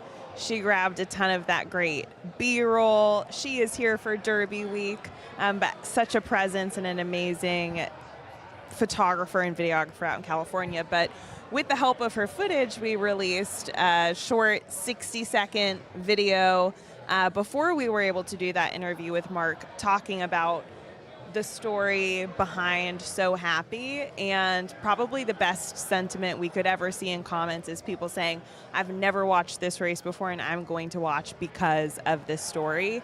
And that is happening hundreds of times over in the comments. So that video has millions of views on Instagram, on TikTok, and again, it's just, we want as many people as possible to know about it. So tell a friend to tell a friend. I think that that's my most favorite thing about the sport of horse racing, is that this animal can represent so much more. And the amount of people and the lives that one animal can touch is just so overwhelming. And like, that's just what's so exciting about this race every single year, or any race that you could watch, is just the people that are behind it and supporting it, and the backstories. And this is the best one. Yeah, it is. No, it's well said. I think we think about like F1, you think about like car racing, like the vehicle there is like a machine, right? And this is like a living, breathing thing. And so it's kind of remarkable that, we see the success of F1, we see the success of motorsport to a certain extent, and there's no reason we shouldn't be on the same level, because I mean, what we have is all of that and the people around it that kind of help contribute to that success. Except this isn't a machine; it's an actual living, breathing thing that is like beautiful. So I think it would be spectacular. And look, whoever wins, we're going to find something about it that's special. But obviously, this one just stands out as being, more special than most right now. Definitely. But everybody who's in this race has given everything to be in this position. So it's really cool to see. All right, let's do this. Kentucky Oaks. Have we talked Kentucky Oaks yet? What do we think? Oh, it's going to me. Yeah. Well, you've just said. I mean, you were like a degenerate gambler now. Yes. So tell us. You know what, Kentucky Oaks. This one is really difficult to break down. Actually, I'm rooting for the McCarthy team here. I really am. Meaning, once I saw Meaning draw that post, game over for Meaning. You know, Is that the 5? Is that yes, 5? Okay, I was like, that is exactly where Michael would want her to be. So, you know what? I had Zanny on top, if I'm being honest, but I think Meaning's going to be right there with her. Michael McCarthy's a severely underrated trainer. For what reason, I don't know. Obviously, he had journalism last year, winning the Haskell, winning the Preakness. Right. But for whatever reason, he always seems to be overlooked. But he is one of those trainers that knows exactly what it takes to have that horse peak on the day it's supposed to peak. And you know, we saw that with journalism last year, even though that resulted in a second. We can see that with Meaning again this year, right, where you know she's clearly working up to a big race. And I think she's won those races and ran those races like there's still some more in the tank for her. Right, but when talk about class, McCarthy, you walk through that shed road and it looks like a movie. Everything is clean. Michael's in the middle of the shed road checking his horses before they go out and when they come back. He's just a trainer that's super, super dedicated and very, very specific with his horses. I've got a couple of pick 5s laid out where I know I've got McCarthy in them. I can't tell you the horses' names right now because we've had a couple of old-fashioned or whatever these are. What are they called? I don't know. I'm drinking Jack and Cokes. Okay, never mind. I was right the first time. I shouldn't have questioned myself. I want to ask you one time what you think of Percy's bar. We've got a video we want to play for Percy's bar as well. What do you think of Percy's bar? I like Percy's bar. Percy's bar didn't do enough for me to go on top. I will use underneath for sure and in my ticket, but it's just so hard to do a single. It really is just so difficult. I was impressed with the latest work. Percy's bar, I believe, went 5 furlongs, and the gallop out's incredible. So Percy's bar might actually take to the distance, and I know she's going to eat up the dirt here. She's absolutely loving the track in the morning, so that's my opinion. All right. Well, that's fair enough. We Percy's bar.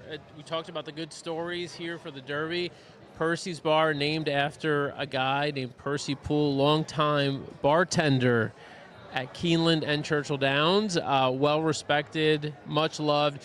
We had a chance. J.D. Mitchell and our team caught up with his daughter, Percy Poole's daughter, the other day, and so let's just take a look at that video.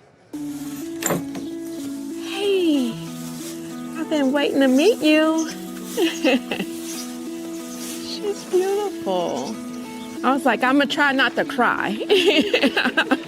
When I first found out, I was just beyond grateful. You know, I was like, wow, for people to just really think so highly of my dad. I mean, I knew he had a lot of people that really thought highly of him, but to have an actual horse to be named after him, it's just, we're beyond grateful. He would just be elated. I mean, he would really cry. And for the horse to have the same personality as my dad, quiet demeanor. Exactly. But when it's game time, right?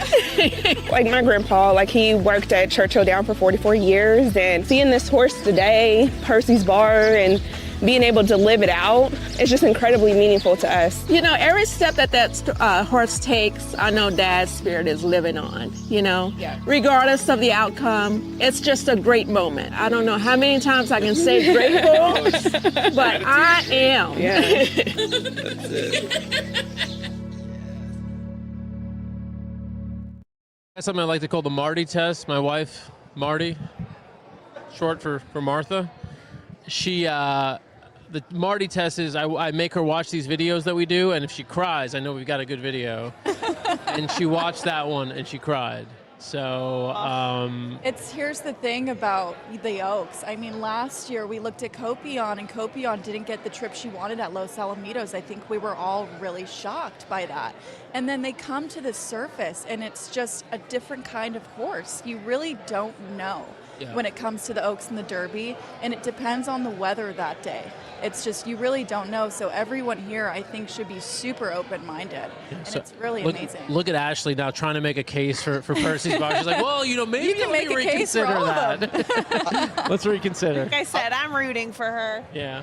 I will say, while I didn't pick Percy's Bar in the Oaks, it's pretty cool that a horse named after a bartender at Churchill and Keeneland, that's the only racetrack she's won at, where she has a win at Churchill, she has 2 at Keeneland. She should have won the Darley Alcibiades last fall because Tommy Joe was never going to go buy that horse. That DQ is insane. That DQ is nuts. I get it, but that DQ is nuts. So for her to be as spectacular as she has been in Kentucky, named after a Kentucky bartender, that's pretty cool. Yeah, no, that's awesome. Absolutely. And they're going to be there, by the way. Nichelle, his daughter, and his granddaughter, London. And by the way, that's great-granddaughter in the belly. So yeah. 3 generations of Percy Poole's family will be doing the walkover. They got to meet the trainer, Ben Colebrook, who is the coolest dude. And also that ownership group is such a vibe. Like, they had probably a lot of opportunities to sell that horse to a much bigger entity, this Hat Creek Racing. However, it's a bunch of people that just love horse racing. They've got young kids. So the winner's circle at Keeneland after she just won was like 50% 5-year-olds. I don't know. It was just like an army of kids the same age in their little like pastel shades, classic Lexington wardrobe. So I'm wondering if these kids are going to do the walkover and then Percy's family's in on it. It's just going to be a good vibe. And that's what everyone has said is win or lose in any of these races, if you make it there, it's a big deal. And you just kind of got to soak up and enjoy the experience because you never know if it's going to happen again. Let's see. Your pick in the Oaks is? Counting Stars. Counting Stars. Oh. Yours is? Percy's Bar. Percy's Bar. And yours is? Meaning. Okay. And yours is? I'm Dazzling Dame. Do it. I say you box those horses. Box them, exacta, trifecta. $12 for a $1 box. Come on, man. There you go. Do it. $12 box or trifecta. I like those 4 horses. I want to give a shout out one more time to our sponsors here, Poker for Ponies, Coolmore and Churchill, who you see on the screen, TaylorMade, Slobby Racing Stable, Fasig-Tipton, Keeneland, My Racehorse and Airdrie Stud. This night would not be possible without them, so big shout out to them. And again, reminder, go to that website at the bottom, make a donation if you're watching from home. We got hundreds of people here now watching and hopefully enjoying this show. Are you still with us? Make a donation right now at that website, resracing.com/poker-4-ponies. Support the cause. All right, so I know Alexa's running around. She's gonna, all right, she just gave me the signal. She just gave me the wave. She's like, throw it to me. The signal. Let's throw it to Alexa. Who you got, Alexa? You got us. Okay, so I came up here and I talked to Juliana. Wait, Juliana, come here for a second. First of all, we got to give a shout out to Juliana. She's helping run this thing, making it all happen. You're doing an amazing job. Thank We you. love It's Juliana. been a fun night. Really grateful for all the people that have come out tonight to play and support Thoroughbred Aftercare right before the big weekend of Oaks and Derby. Absolutely. Yeah. Well, you guys are doing a killer job. And I came over here and I said, Juliana, who's doing good? And this guy said, me. So, Cody, you said you're doing great. Look at these stack of chips. How's it going? It's good, yeah. Okay, talk to us. Sure. Are you a major poker player? Is this like a thing for you? No, so I have blood against the guy over there, so most of these chips are actually his. Are you stealing? Wait, what? Well, yeah, he just doesn't know how to bet. He doesn't know how to bet. Okay, they're his because he's a winning. Okay, we're going to have to interview him in a second and talk about it, but tell us about this rivalry here. No, he's just a buddy, so yeah, we always have a rivalry. What brought you here? Who are you with? What do you do? So I work for Middle Ground, so yeah, with John, Chris, and some of the people here, yeah, so yeah. I love it. Well, we're glad to have you here supporting Aftercare. Will you be at the Derby this weekend? I will. Are you a horse guy? Do you have a Derby pick? I haven't decided yet. Yeah. Elusive. No, we don't accept that. I'm hearing from the set that we don't accept that answer. Give us a horse. So we need a horse. Let's give them a multiple choice. Okay, so favorites, we got Commandment, Renegade, Further Ado, Long Shot, So Happy, Chief Wallaby. One more from the set. Emerging Market. That's how I'm going with. Renegade. Okay, he's going with Renegade. Okay. From the rail. We like to hear it. Okay, well, give us your strategy. Wait, who are you playing for, by the way? Oh, shit. He's playing for Mareworthy. Yeah. Kyle, we love that. Lots of representation for All right, Mareworthy. well, hopefully, it I can win for the Yeah. Let's do it. All right, Cody, thank you so much. We're going to interview who you're taking all this money from over here. Hold on. Cody's locked in. Cody had Cody's very locked minimal in. comments. He was like, I got to win this. Let me do this. Okay. All right, I'm taking over this chair. We got parents there, the whole crew. Michael, how's it going? You're on TV. How's it going? It's good. I just won my first hand. I'm very excited. Oh, my God. Look it up in the world. And what's your name? Chris. Chris. Okay, Chris, Cody over there said he's taking all the money. What's happening? I have no idea. He is taking all my money. I give him all the money so he can keep playing. Well, we're happy here. Who are you playing for tonight? I am playing for... the Bridge Sanctuary. We love that. I do too. Michael, who are you playing for? I'm playing for New Vocations. They've been big for us. When we first started, New Vocations was literally our foray into aftercare. I had no clue what I was doing. I met the people over New Vocations, and they gave me a path forward. They were amazing. So I love it. It's full circle. Because literally, I think the first 6 or 7 horses that we retired all went there. So it was big for us. I literally didn't know what I was doing when I first started this thing, and they were a big help. They're really incredible, but you need to step it up for them here. Look at this dwindling stack. I'm playing smart. I'm waiting for my time. I got to make sure they get paid. So I'm not going to play reckless. I got it. This is very important for New Vacations, and I got to make sure I get them paid. So I'm going to wait for my moment, and we're going to get them paid. He's going to pounce. Okay. In the meantime, while you're waiting for the moment, do you have a Derby pick? I've been struggling with this one. This feels pretty wide open. I've bet a lot of derbies before, and I usually have strong conviction coming in, and I don't have strong conviction here. It's a tough derby. It is really tough. I feel like I don't know how I'm gonna bet this one. I love to bet, so I'm gonna bet this one. Yeah. But there's a lot of horses. And people have made some really smart cases for a lot of horses, and it confuses me. Yeah. So I don't know. Well, that's too elusive for us. So give us a top 3. Well, I do like that you said elusive. So that seems like that. I feel like you're giving me a little hint who you think is going to win there with the elusive. That was smart. I like that. That was slick. Oh, she just yelled at me. We need you to big blind here, okay? Get up in here. Wait, we just played this. What's your name, ma'am? What's your name? My name is Q. My name is Q. And how's this tournament going? So far, it's going good. Do you deal poker frequently? Is this a side hustle? Yeah. And what can you tell us about the vibes here tonight compared to a normal poker tournament? They're a lot more friendlier. Oh, hey, we like that. Okay, a lot more friendly. We love to hear it. Okay, Michael, I know obviously you're... So you planted the seed. You said essential. So I'm going to go with... Well, I said elusive, but we can go with essential. Well, I have another reason I said essential, but it's all good. We're going to go with Puma then. Okay, the Puma. You heard it here, and obviously you're with my racehorse.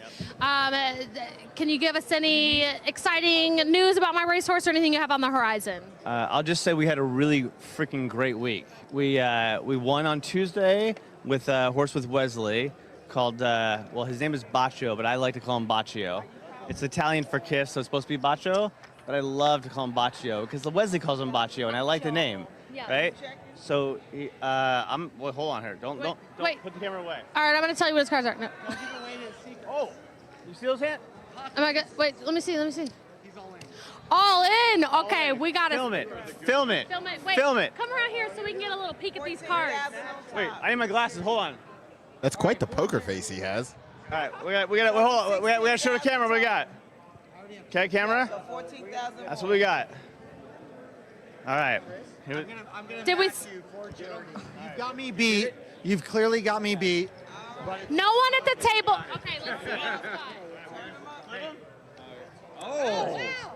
Oh, that's a good hand. That's a good hand to crack it. That's a good hand to crack it. That's a good hand to crack it. Didn't crack it. All right. It was charity. I appreciate that. All right, you made your move. You like waited this. and you pounced. I told you, right? We're gonna wait. Yeah.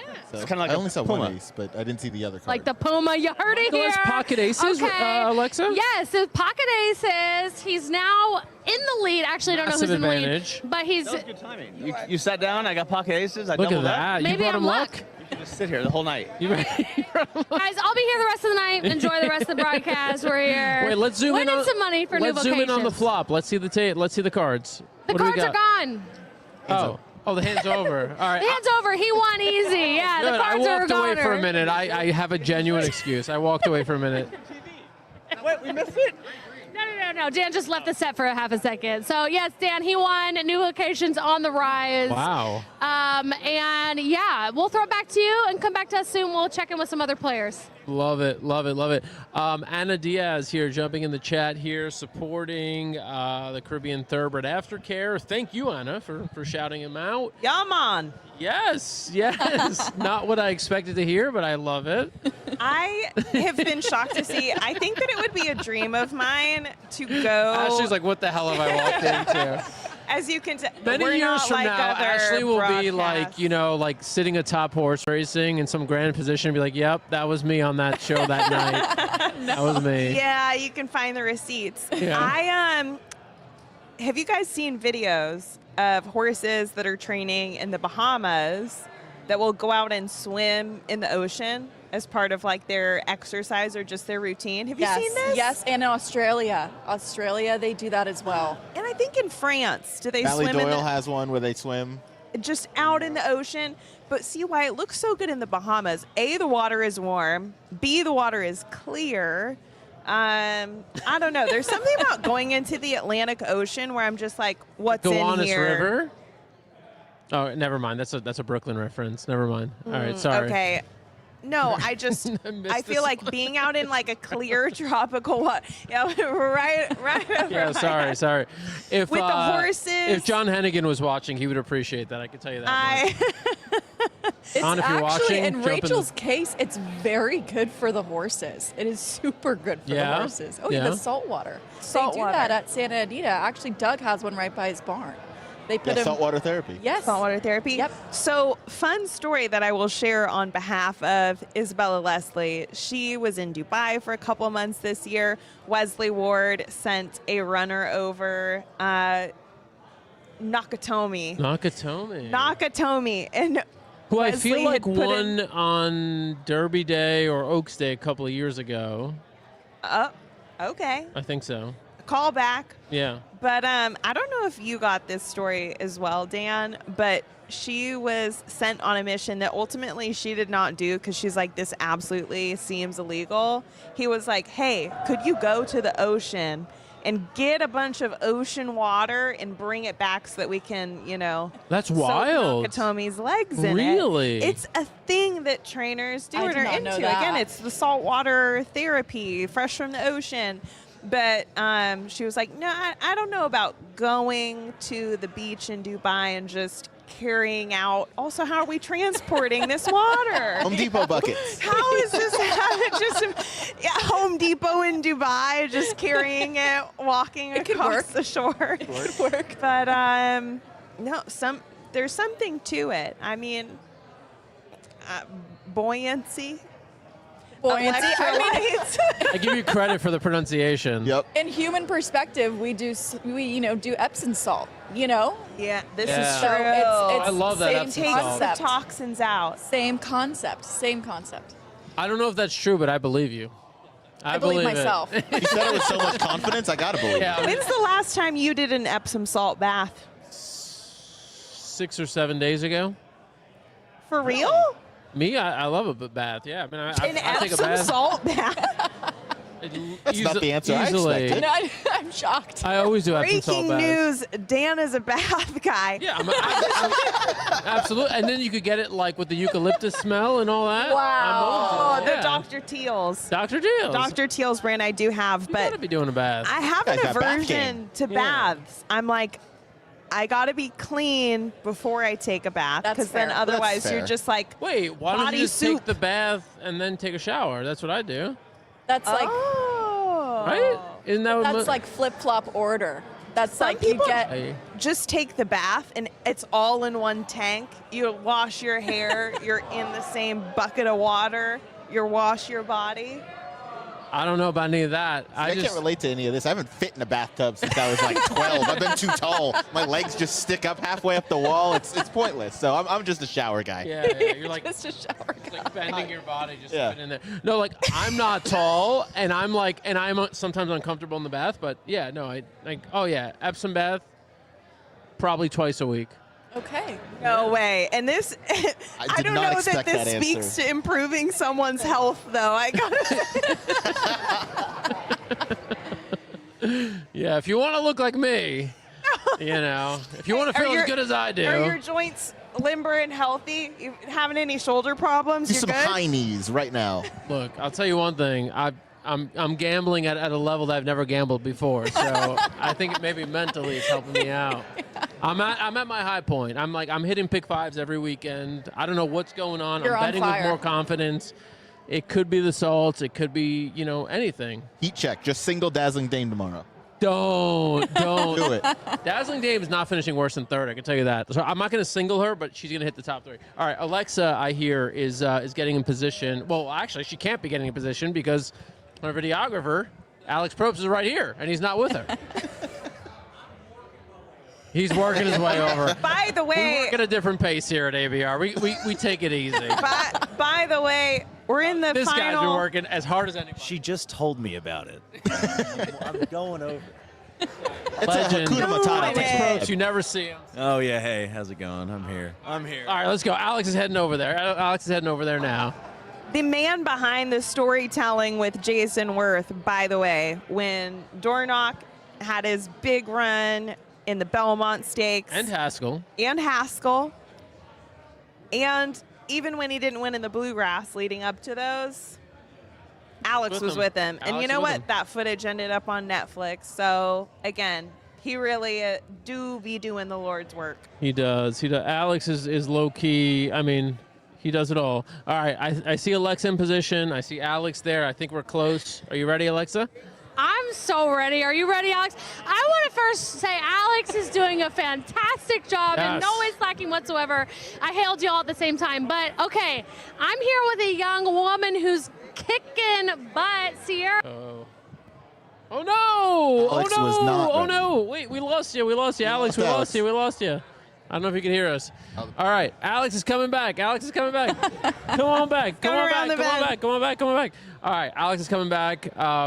But this is live streaming. This is how you know that There you we're go. going into the length of the show, which we are into the final 18-minute countdown. And our video team, including JD and Greg, have warned us if we go beyond 10 o'clock, they will kill us. Yes. So fair enough. So we're probably gonna go to like 10:20. I mean, I'm not gonna lie. We're probably going. We 10 can get Steve back anytime we want. Oh, I know it.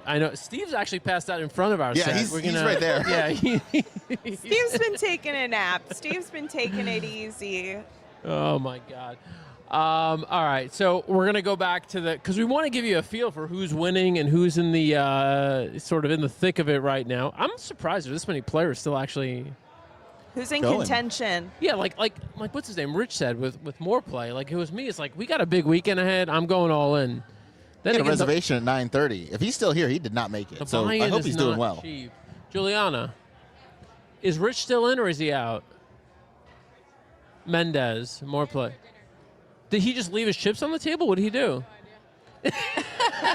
Juliana's like, I don't know. He might have left. Well, it looks like Alex All right, is Alex back in position. Well, the Rover's still dark. The battery. Rover's still dark as far as I see here on this camera. All right, it's going to take him a minute. He's going to get it charged up. The juice. Ashley, while we wait, Yeah. we've talked about Michael McCarthy. We've talked about Meaning. Okay. Obviously, Brooklyn Blonde is also in the Oaks. Okay. Michael McCarthy has another runner running in the American Turf. Is that a single for you? Because to me, Stark Contrast is if Stark Contrast loses, I think I'm going to have a bad weekend. I think everybody's going to have a bad weekend. I think everybody's going to have a bad weekend. You know, there's something about McCarthy, and like I said, pure class of a trainer, pure class. I have faith in his horses, and they do run well here. He's already proven himself at Churchill. So, you know, I think he's done everything in his power to prep his horses. So definitely a use on a ticket. I don't know if you know this trick, Ryan, but at Santa Anita and Del Mar, I was talking about this earlier. There is a button on the old machines that says add leg. She was telling me about this. I knew about this. See? You knew about it? You didn't tell me? On board. I know about it. You didn't say anything. She told me I met her one day. She told me about this. Well, she's clearly a better person than I am. So you can do a win, right? You can do a win bet, and then you can hit add leg, and it's a I like that. parlay. You can skip races for prices. So But any other race. Yes, you can skip, a 4-horse race and go to a I need that in 10-horse my field. life. Yeah, and I you need can get that. better odds. Yeah, It's amazing. Everything. We're going off the rails. I need this. And you said I could do it on the machines On here. the older machines. Okay. The older machines, not the new digital, that takes forever to print it. The older ones, that's rapid print one. Those ones. Rachel's provoking me now. Rachel, she's like, bet. It's gonna be great. Do it. It's Let's gonna do be it. A little insider It's gonna be tip. All right. Wait. Alexa, I believe, is now standing by with Alex. Alexa, you good? We've solved the battery issue, Let's do it. all is well, and we're back. And, it's good timing because previously, Sydney, right? Sierra had $31,000 in the battery fiasco. She won again. What are you at now? I have no clue, but I got a good amount more than 10,000 more, I think. Okay, so are you a professional poker player? Absolutely not. Okay, you got pizza. Where did that come from? Yes, maybe. My mom. Moms, man, there's nothing why like is she holding it that way? We want to know why you're holding the pizza that way. I don't know. I don't fold pizza. I think folding pizza's weird. What? Okay, so she's not only a poker star, she also named a filly in the Oaks tomorrow. Tell us about the filly you named. Counting Stars. She's really good. She's a lot bigger than normal fillies, especially 3-year-olds, and she's really nice. I met her when I was in Oak Lawn, and she's like the sweetest horse ever. Oh my gosh, so Counting Stars, and why did you name her that? After the One Direction song, it's about chasing your dreams, and after Sandman, they had Metallica come, so we were just hoping that maybe One Republic would come, but they didn't. But we tried. I also sent him a couple messages. We did our best. He just didn't. He wasn't here for it. Okay, so who are you playing for tonight? This game? Yes. Counting Stars. Counting Stars. I'm playing for her. Do you have a charity that you're playing for too? No, I'm playing for someone. Oh, she's playing for someone. Okay. Well, whoever they are, they got a good deal because you're really killing it. Yes. Let's go back to the pizza hold. We're going back to the pizza from the set. Well, Dan, what do you need to know about the pizza? Please tell her to fold that pizza. It's good. Why do you want her to fold? He wants you to fold the Has pizza. to fold the pizza. I don't. No. Yes. Come on, Alexa, help her if you need to. We cannot tolerate this. I'm also not a pizza folder. I don't I'm do not that a pizza either. folder. Yeah, who are you? What a pizza is a slice. It's not a taco. Absolutely fold the pizza. It's a slice, not a taco. That's a man thing. That's a barbaric Oh my man. God. This Brooklyn night, I've honestly never been more uncomfortable. Honestly, I'm dying right now. Dan, somebody. you need to get a grip about the pizza. I'm gonna walk over there and fold her pizza. He's gonna walk over here and take your pizza. No, he's We not. have to fold the pizza. Okay, so is this your first time having a horse in the It's the first time having a pizza. No. I've had 2 horses in the Kentucky Derby and then another horse in the Kentucky Oaks. Can I give her my money? Secret? Oh my God! Can we all give you our money to bet my and credit buy card. horses with? Yeah, go Oh, ahead. look at this. Yes, she's People in the accepting comments are Can't saying promise we'll go fold to the horses, pizza. but Hey, people in the comments are saying fold the pizza. People in the comments are saying fold the pizza. You're getting a lot of peer pressure about this pizza. Fold it. Ew. In the middle.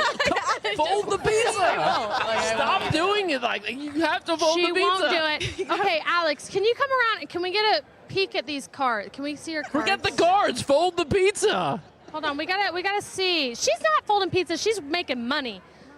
What? Right. I gotta go fold the pizza. I cannot look at this. I'm stressing out. Oh, you can't Okay, touch so someone's now food. we got inside scoop. She's betting. When did you learn poker? I learned off of a YouTube video. That's a common theme Girl, today. I love It that. wasn't even a tutorial. It My was head's just gonna like explode. I watched people play poker. Oh, she's smart. She is smart. Okay, well, I see that the room is shrinking. I think it's down to maybe 4 tables. So people be losing. The room is shrinking. What do you think? We got like 30 players left? 30 players or so? Maybe 30, 40 players, yeah. So it's... Oh, my God. She's taking another bite, not folded, behind you. All right, any final words for the pizza haters out there? Pineapple on pizza is really good. Pineapple! Oh, she's trying to mess with us now. All right. I like it. I also like it, but that was a great Some controversy I need a break. for the night. Wait. Well, what? What just happened? I cannot. I can't. Are we even still on? I don't know. You for are sure. still on, Alexa. We are still on. Okay. Well, here, while we're still on, we're rooting for you. We'd love to see a young woman I'm win not. this thing. You're not? Okay, who else? Let's see who else is still in this game. Someone go fold their pizza. Anybody? Over here. Robert. This is not acceptable. Robert's still in it. If anybody in the We'd chat love to wants see to a friendly comment, face from you know TaylorMade. this isn't acceptable. Okay, we've got Robert Osborne here from Hey, he's still TaylorMade in? playing for the Thoroughbred Charities of America. Robert, Missed his dinner. it's going good. It's going real good. What are you at? Oh, I've got about a couple thousand here, a couple 10,000. Yeah. Trying to raise some more for TCA. I love them so much. Oh my gosh, I love that. All right, talk to us about this table. It seems serious over here. Yeah. My last table, I was with Jason Worth and Frank Taylor, and we've definitely gone down a little bit, and it's gotten a little serious over here. So I've tried to bring it in and play serious, but thank God this guy next to me can't hear. He doesn't have his hearing aids in. Wait, here's the thing, Alexa. He can't hear, but I think I just saw him slide some cards under his sleeve. I think you got to move over to him. Ask him what he's saying doing. he can't hear, but he's sliding some cards under his sleeve. We're gonna say, "What you doing, buddy? What's your name?" Hold on, we're asking. God, yeah, well, he can't hear. I mean, you better get in front of him, please. How's it going, sir? Can I ask what your name is? Brad Anderson. Brad Anderson. Okay, you're doing pretty good. You're still in it to win it here. I'm sorry? You're still in it to win it here. We're trying. And who are you playing for? Second Stride. Okay. Second Stride. All right, that's the first Second Stride representation. Like that. That is the first Second Stride. We're rooting for everybody because it's for charity. But do you got a strategy for us? Jump early and bet big late. This guy's a ringer. There you have This it. guy's a professional. This is a champion. There you have This it. guy Thank you. seems like someone who folds his pizza. Yeah. Ask both of them if they fold their pizza. Ask them about pizza. Ask them. Okay. It's a man thing. We have a question for you. Do you fold your pizza? Every time. But Yes! It's a man. We love him. Sorry, we have one more question for you. Do you fold your pizza? Do I what? Fold your pizza. No. No. All right, there you have it. Alexa, I think you have to go around the Let's entire ask room the dealer. and ask. The dealer knows Who what's else? up. Okay. Let's ask a couple more people. Yeah, we gotta- Christian, we got a question for you. Bleeding. Do you fold your pizza? I don't eat pizza. Oh, we don't love that. We don't have totally vegan. Okay. A couple more. Michael. No. We just have one important question. Just one important. Okay, we'll be your good luck charm, but We did all right. major question. Serious business. Do you fold your pizza? Of course. Thank you. Michael's one of the smartest men in horse racing. She doesn't fold her pizza. I feel like she was messing with you. Fight. She's clearly not As folding. soon as you left, she folded pizza. She folded it. She's Savage, trolling what us. about you? Are you a pizza folder? Absolutely. Yeah. Absolutely. He shook his head no and said absolutely. I don't know what that means, but I got to get out of here. This is a table we haven't been to yet. Hold on, everybody. How's it going, everybody? We have a serious question for you. Do you fold your pizza? Do I fold my pizza? Oh, eat it? Yeah. He threw me for a loop. I think we're winning. No, pull some girls. Okay, hold on. We got to ask these guys over here because they're really decked out in the suits. They look like they know what's happening. What's your name? Charles. Sorry? Charles. Charles. You're not a pizza folder? Well, you're not getting a true taste of each flavor if you're folding it. That's ridiculous. Come on, Charles. I don't fold my pizza either. What's your name? Blaze. Blaze. Yep, I don't fold. I don't International Hey, listen, I don't want to say anything. I mean, those guys No more do ridiculous not know questions. pizza. I mean, Ridiculous it's question. clear. How about a serious question? Who are you playing for? Coolmore. Coolmore. What charity are you playing for? Sorry. Coolmore knows horses, not believe pizza. I it's, think we can all agree Old to that. Friends and the New Bridge. We're partners. We're Old partners. Friends and Whatever he is. the Bridge Sanctuary. Okay, I think you're our first Old Friends rep, so we love to hear it. So do we. We love old friends. Wait, but you're out of chips. No, see, I got chips here. This is my partner.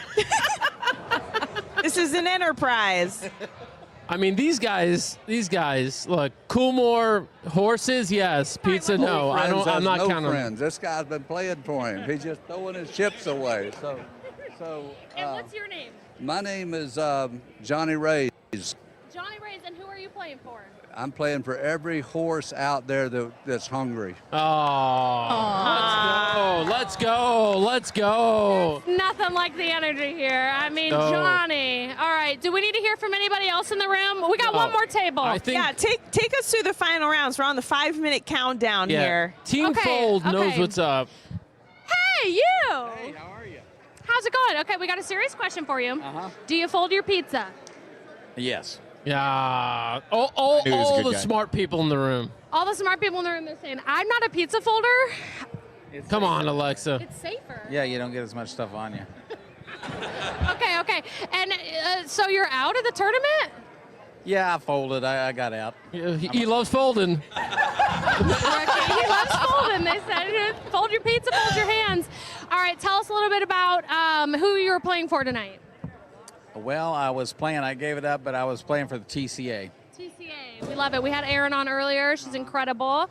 TaylorMade obviously does a lot for the community, for charity in general. Do you want to give a little plug for TaylorMade? Anything you got on the horizon? We got a few horses running this weekend, so we're excited. Got Zany that we raised in the Oaks, and we got like 6 of them in the Derby, so we're loaded up. We got some pretty good ones. Watch this. Alexa, ask them who's winning the Oaks. They want to know who's winning the Oaks. Say it. I think Zany's going to win the Oaks. No. Tell them who's really winning the Oaks. What? Dan! Really winning the Oaks. Who's really winning the Oaks? Who's really winning? That's what Dan. That didn't come It from starts me. with That didn't come from D. me. I think it's Zany. No. There you have it. Dan's convinced it's another horse. It starts Dan, with a who's your D. pick? It starts with a D. Dazzling Day. There we go. I knew he'd get there. That's mine. I knew he'd get there. Yeah, you can root for yourself. All right. Well, we're glad to have you guys here. We love TaylorMade. We got a partnership with TaylorMade for people to go out to the tours. You guys have had a really good turnout for your tours lately. Yeah, well, it's been crazy. We've had like 1,200 people in the last 2 weeks. Love it. It's so cool. Like, the horses are amazing. The farm is amazing. Robert, who we just heard from, with the guy next to the guy with no hearing, like, runs all the tours and he's amazing. So definitely head out to TaylorMade. Frank, thanks so much for popping in. All right. Good seeing you. Love it. All right, guys. I mean, this room is, I don't know, electric? It's probably the only electric word right I now. can use.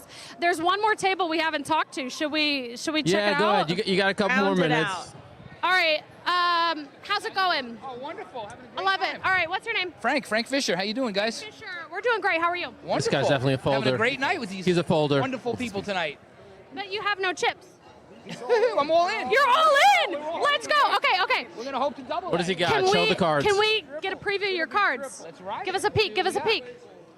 Okay. All right, how are we looking? We got that And does then- not look great. And then show us the table. We're all in. Alex, can you show the viewers the table too, so we know what he's got? So he's all in. Who's your biggest competitor over here? We got 2 all-ins right down here. Okay.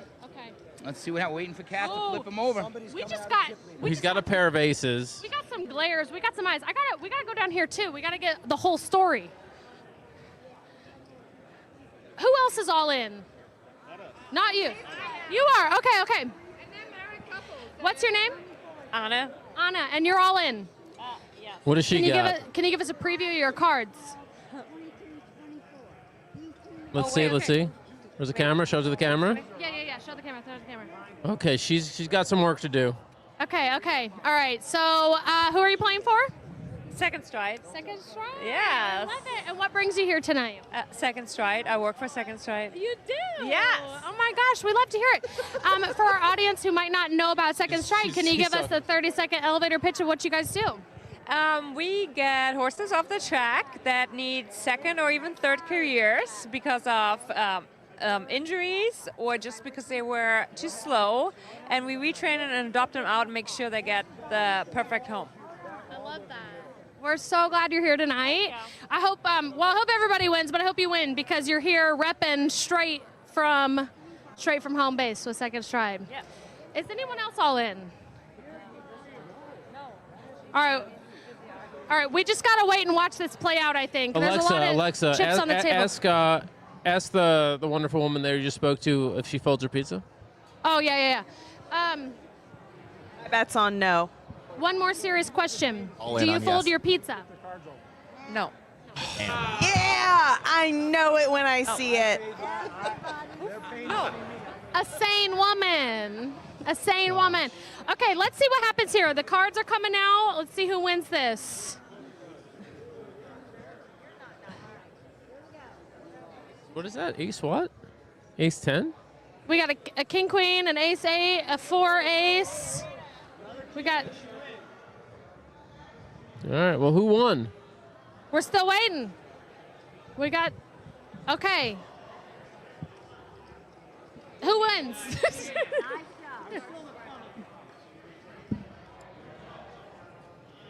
Oh. Who?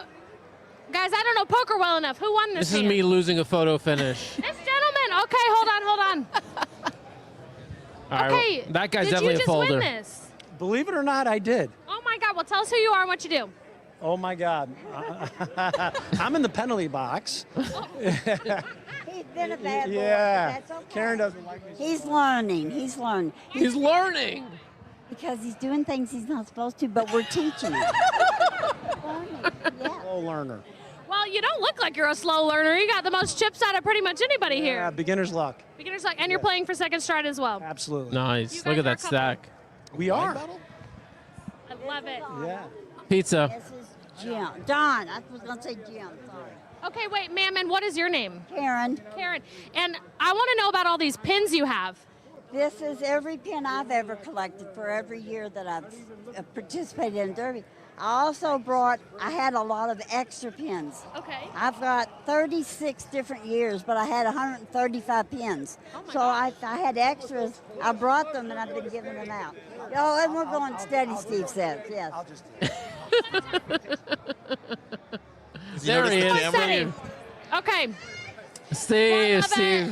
Energy here. The only right way to end it is with Steve. Alexa, the chip guy, the guy who just won all the chips. Pizza question, real quick. Okay, sir, we have a question for you. Your wife gave an answer, or your partner gave an answer. Do you fold your pizza? Listen, I'm from Chicago. We're the ones that have the original yeah, they got deep pizza. dish. So I mean, if you're asking me on the New York side, we have the thick crust and the thin. So it depends on which one it is. Okay, well, give us a clearer answer than that. No. Okay. There you have it. Honestly, the people that aren't folding are winning. So I'm just I don't saying. know. Have it. That's a fact. I'm going to come over there and set these people straight. I don't like this at all. You do it, Dan. I mean, this room's whittling down. We got a couple of non-folding pizza How people. is Steve still in the game? This dude walked Wait, through you're our Steve? set. How is he still actually I don't active? think he is. Steve, are you Steve? All right, we got a question for you. Are you still in this? No, I'm out. Okay, that makes more sense. My wife is still in, which is nice. Well, who's your wife? He just pointed to a dude. Beautiful Who was blonde that? Tia. There we go. Well, we met her earlier. Yeah, we did. Okay, my girlfriend. It's weird. No. All right, so we're cheering for her. You know what? What's that? You're cheering for her. I have to. You got it. Yeah. Okay. One quick He's actually question. rooting for Michael Barons. Do you fold your pizza? Do I do what to who? Fold your pizza. Hold my pizza. Yes, when you eat it. There's so many ways I could answer this. Take us on a journey, one of the On ways. a journey. Oh. No, I can't go there. If it's a deep crust, no, of course not. Clearly. Insanity. Thin crust, you have to. You have to. Yes, What thank you. what about a hand-tossed middle ground? Depends what the toppings are. You don't want to double up on pepperoni or anything like that, but Don't want to double up on Canadian pepperoni. bacon and tomato, I could double up. Can we make sure this And is another recorded? lady who was basically in the lead said yes to pineapple on pizza. What's your stance on this? Ooh, I love pineapple, but how can you put it on pizza? Thank you, Seriously? Steve. I love that man. Nah. Did he Not just me. say straight Canadian bacon and tomato? No We pineapple. gotta clip that and put it in the Louvre. There you go. All right. Thank you for the insights.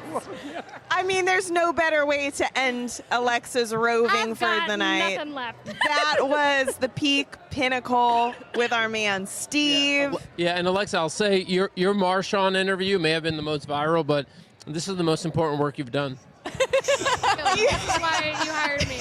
Yeah, this is a 10-year contract It's you're been so in. fun. 10-year. All right, 10-year. Here we are. No, really. Thanks everybody. It's been super fun.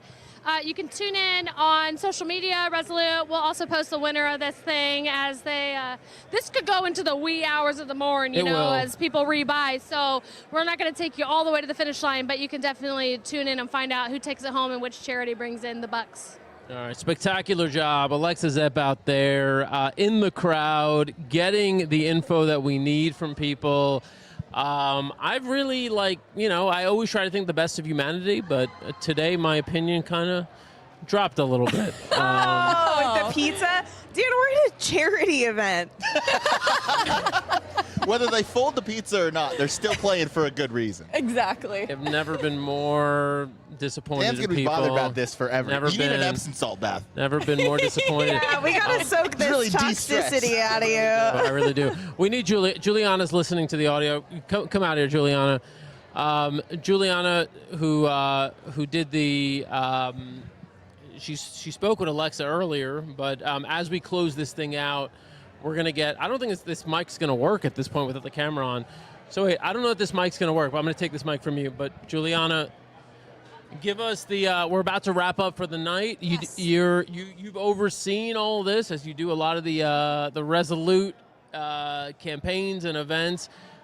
We are so honored to be here tonight. Honestly, we're like, John is amazing for putting this event on. So happy to have you guys here covering. So, what would you tell people who are out there watching? I mean, this is something you got to experience.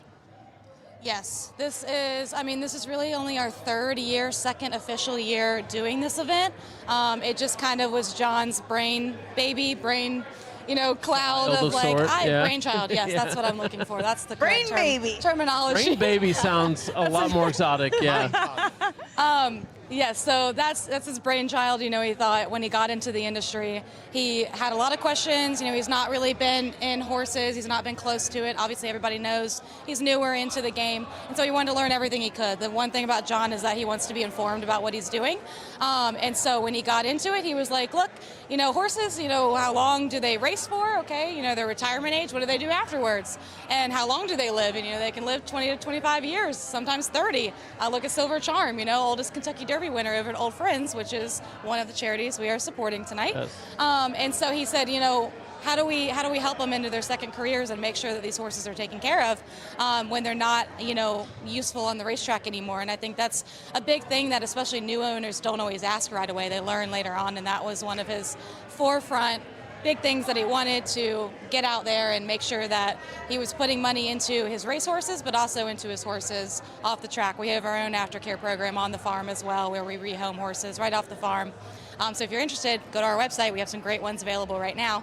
But then, of course, supporting the charities and the organizations that do great work in placing horses and making sure that they get good homes after the racetrack.